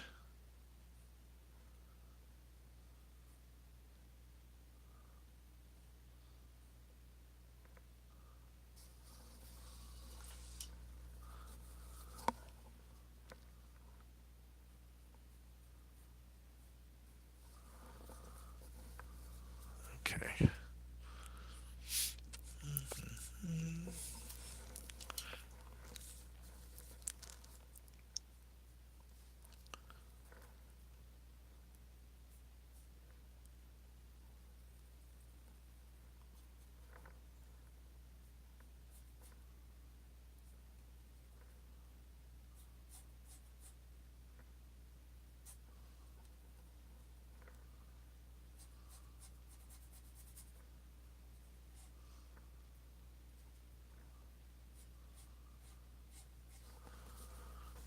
Okay. I'm going to be quiet here a little bit unless I'm answering a question. I'm just going to be concentrating. Um, that you don't always need a blow by blow because you guys are here more to watch, I think, than to hear me talk, which is fine.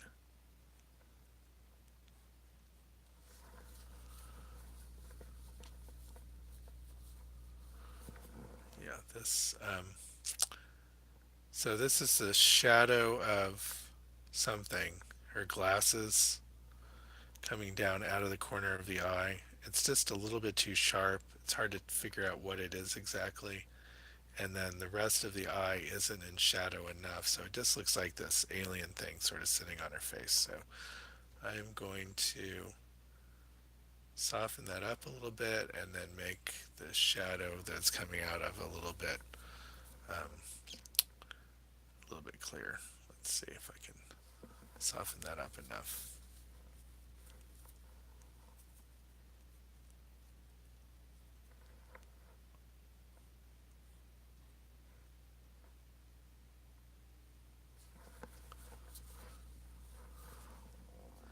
I put a line in there darker to complete her glasses, but the truth is it's really a light area there that delineates it, so I kind of obliterated that line a little bit.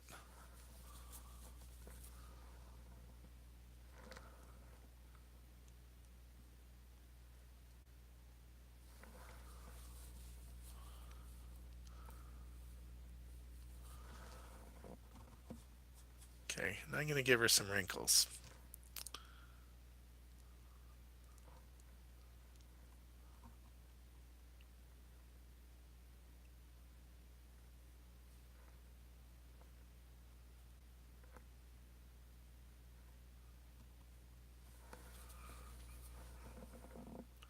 And a trick to wrinkles is really paying attention to the edges. Something may just look like a line, but if you look at it closely, it might be hard on one edge and then soft on the other, and that tells you, it gives you information about how quickly the flesh is moving away from that edge of the shadow. So you want to pay attention to those things, and that helps the believability.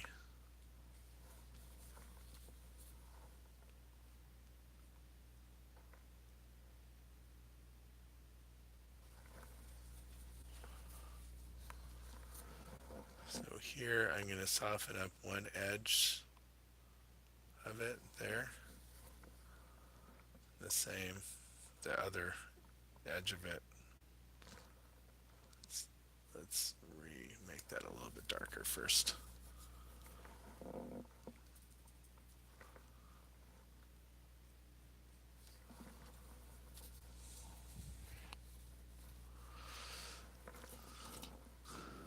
So don't really have this in the right place. I'm just going to go knock it back.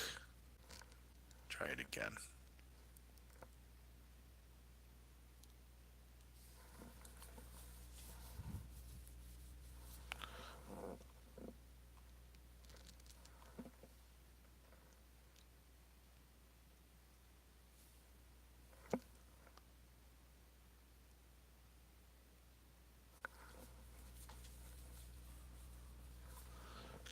I want to tighten up her eye a little bit.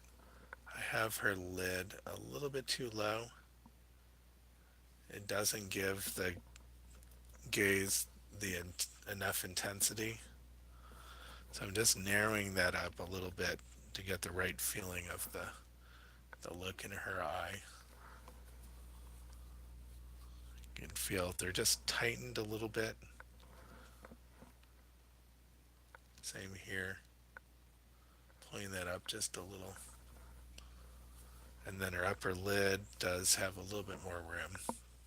Let's get the right gray in here.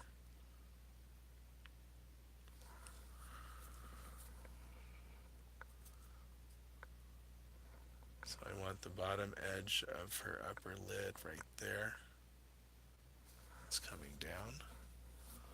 But I need to add a little bit to her iris here.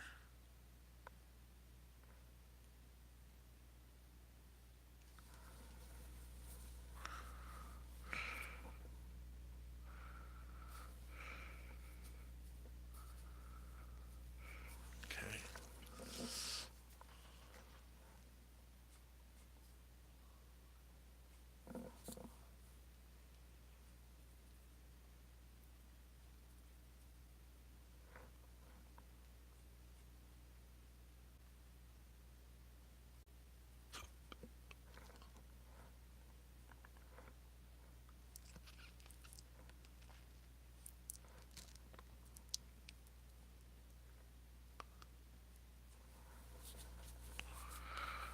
Okay.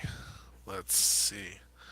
I started on this window, but then I just kind of left it. So I'm just going to keep on adding white in the middle of it and keep the edges again really soft so it sits back.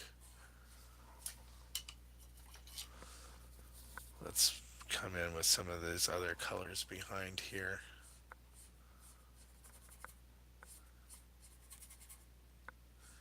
And again, keeping it all really soft,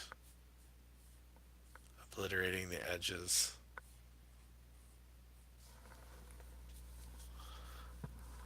And then similarly on this other side, I do also have the same kind of idea. Soft window in the background.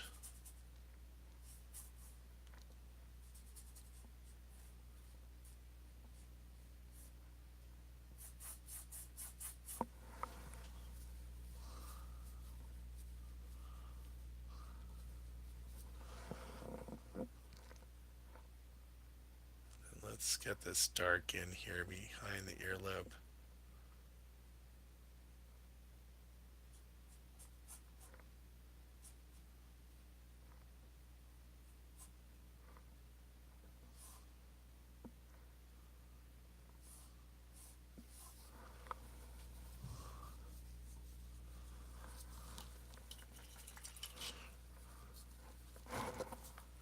Okay, we're about 2 hours in.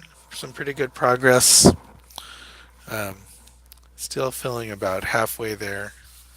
This is the kind of thing I could stop at any time if this were a painting for me. I would probably be pretty close to happy to about where it is right now. We would just want to finish it up with a few extra strokes.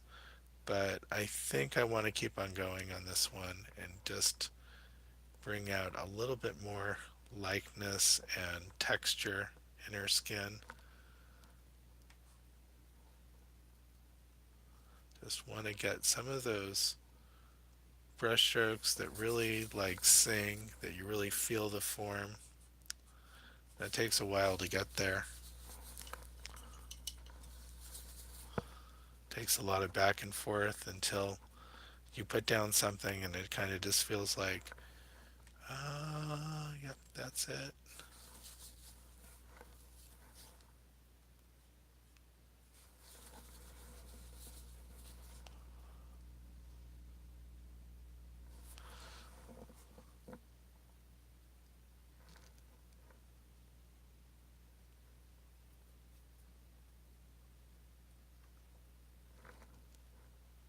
Okay.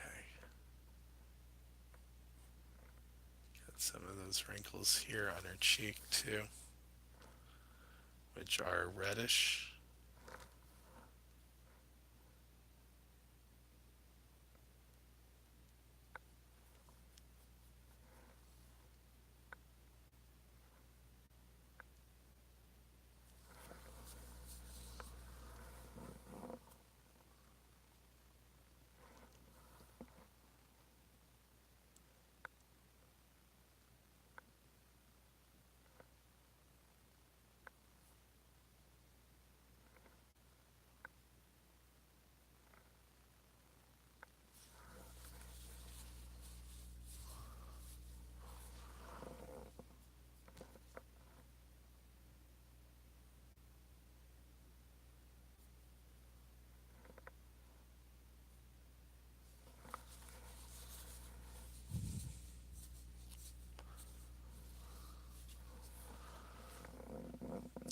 this transition right here to be a little bit softer, so I'm just going to kind of rub it out a little bit.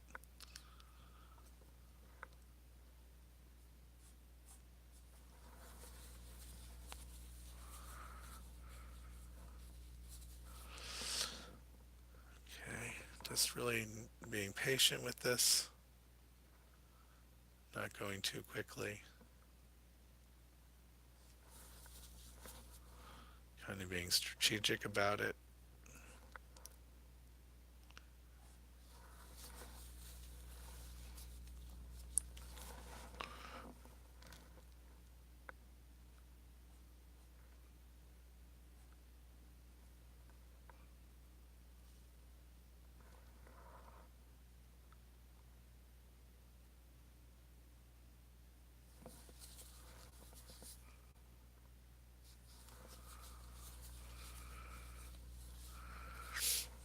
Okay.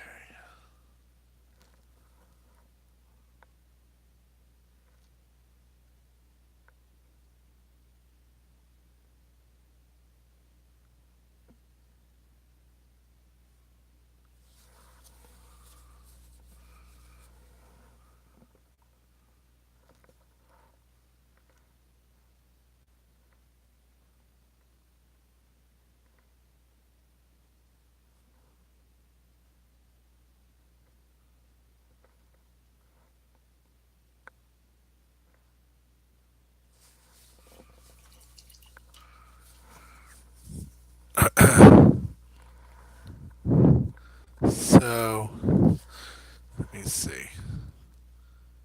Looks like, is there more comments here? Nope, that's it. Okay, looking good so far. Just slowly hacking away at this.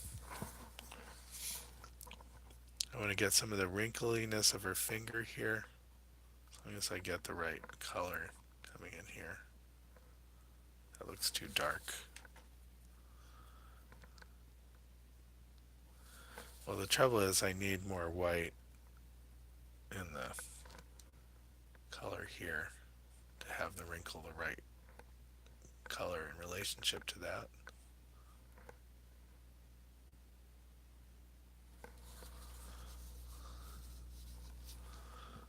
And then the wrinkle has a kind of a highlight on top of it here.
Okay, I did get very quiet here, but that's okay.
Okay, just trying to get some of these more subtle changes in flesh color here.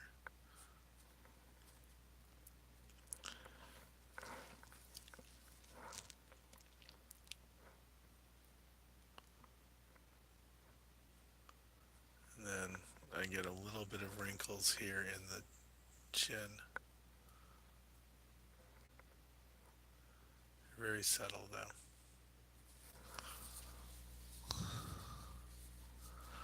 Some of these wrinkle lines I just have a little bit too hard cutting through this thicker paint, and they need to be softened up just a little.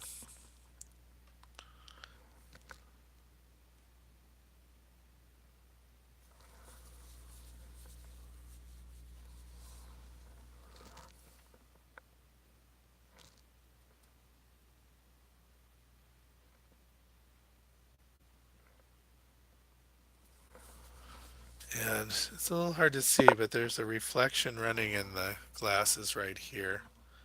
I can exaggerate that just a little bit, but it helps tell you that it is has a reflective quality to it.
So let's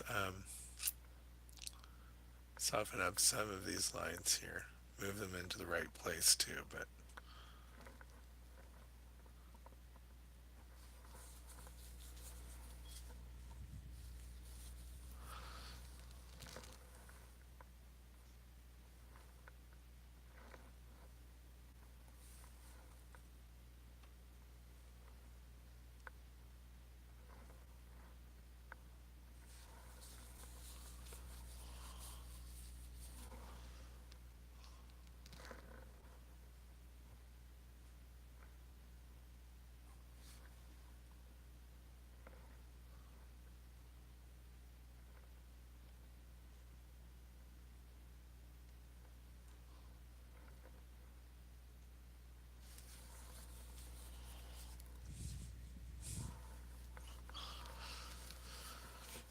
okay, need to make this nostril just thin up the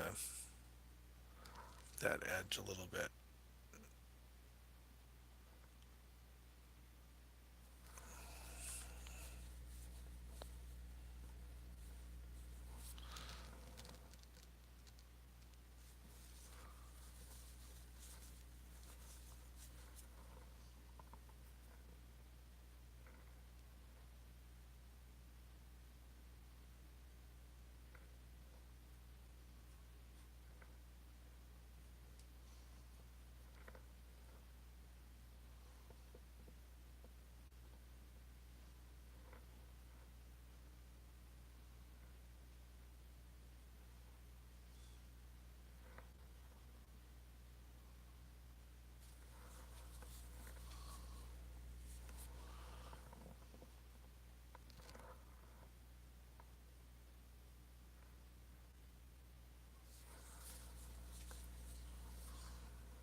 Okay, so now I have to sit back a little bit and make sure I'm getting some of the likeness right. I think I have some of the things that are close, but they're off by just little bits. But it is does affect the character of her face, where things are too wide or too long, and so sometimes that distortion also isn't always flattering, and so um, want to make sure that the painting ends up representing the person well.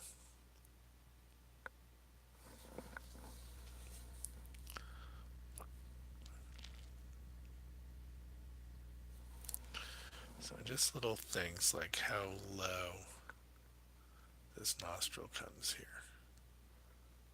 I can just adjust some of those things.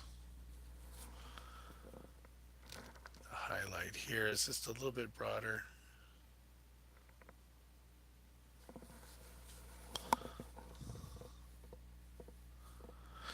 Where I have her chin turning, it's a little bit wider here and then comes to a sharper point. giving her face more of kind of a little bit angular sense right here. Make sure I have that distance right.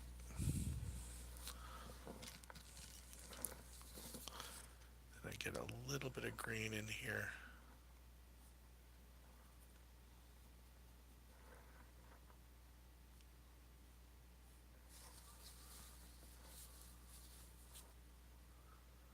It doesn't have to be perfect though, it doesn't have to be a match to the photograph, but it should feel good.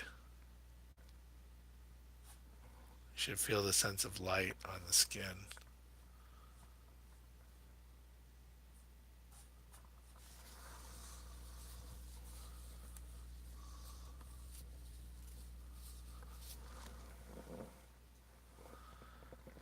Little things can make a big difference where the placement of where this sweater is bunched up against her neck can change the feel of her gesture, of her posture.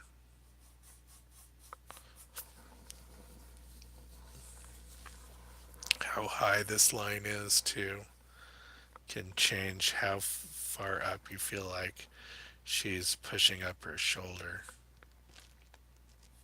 It's all part of the gesture.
Just working a little bit back and forth to get some of these landmarks in the right place.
Okay, I need to simplify some of these brush strokes in here.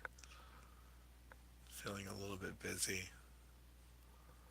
I don't like that color. It's a little bit too intense red in that spot, so I need to also knock that back a little. But in here, I can kind of combine some of these lights into larger shapes.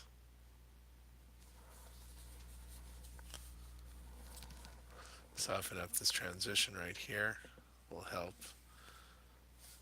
reading that highlight on the skin.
Okay, well, I think this is a good place to stop.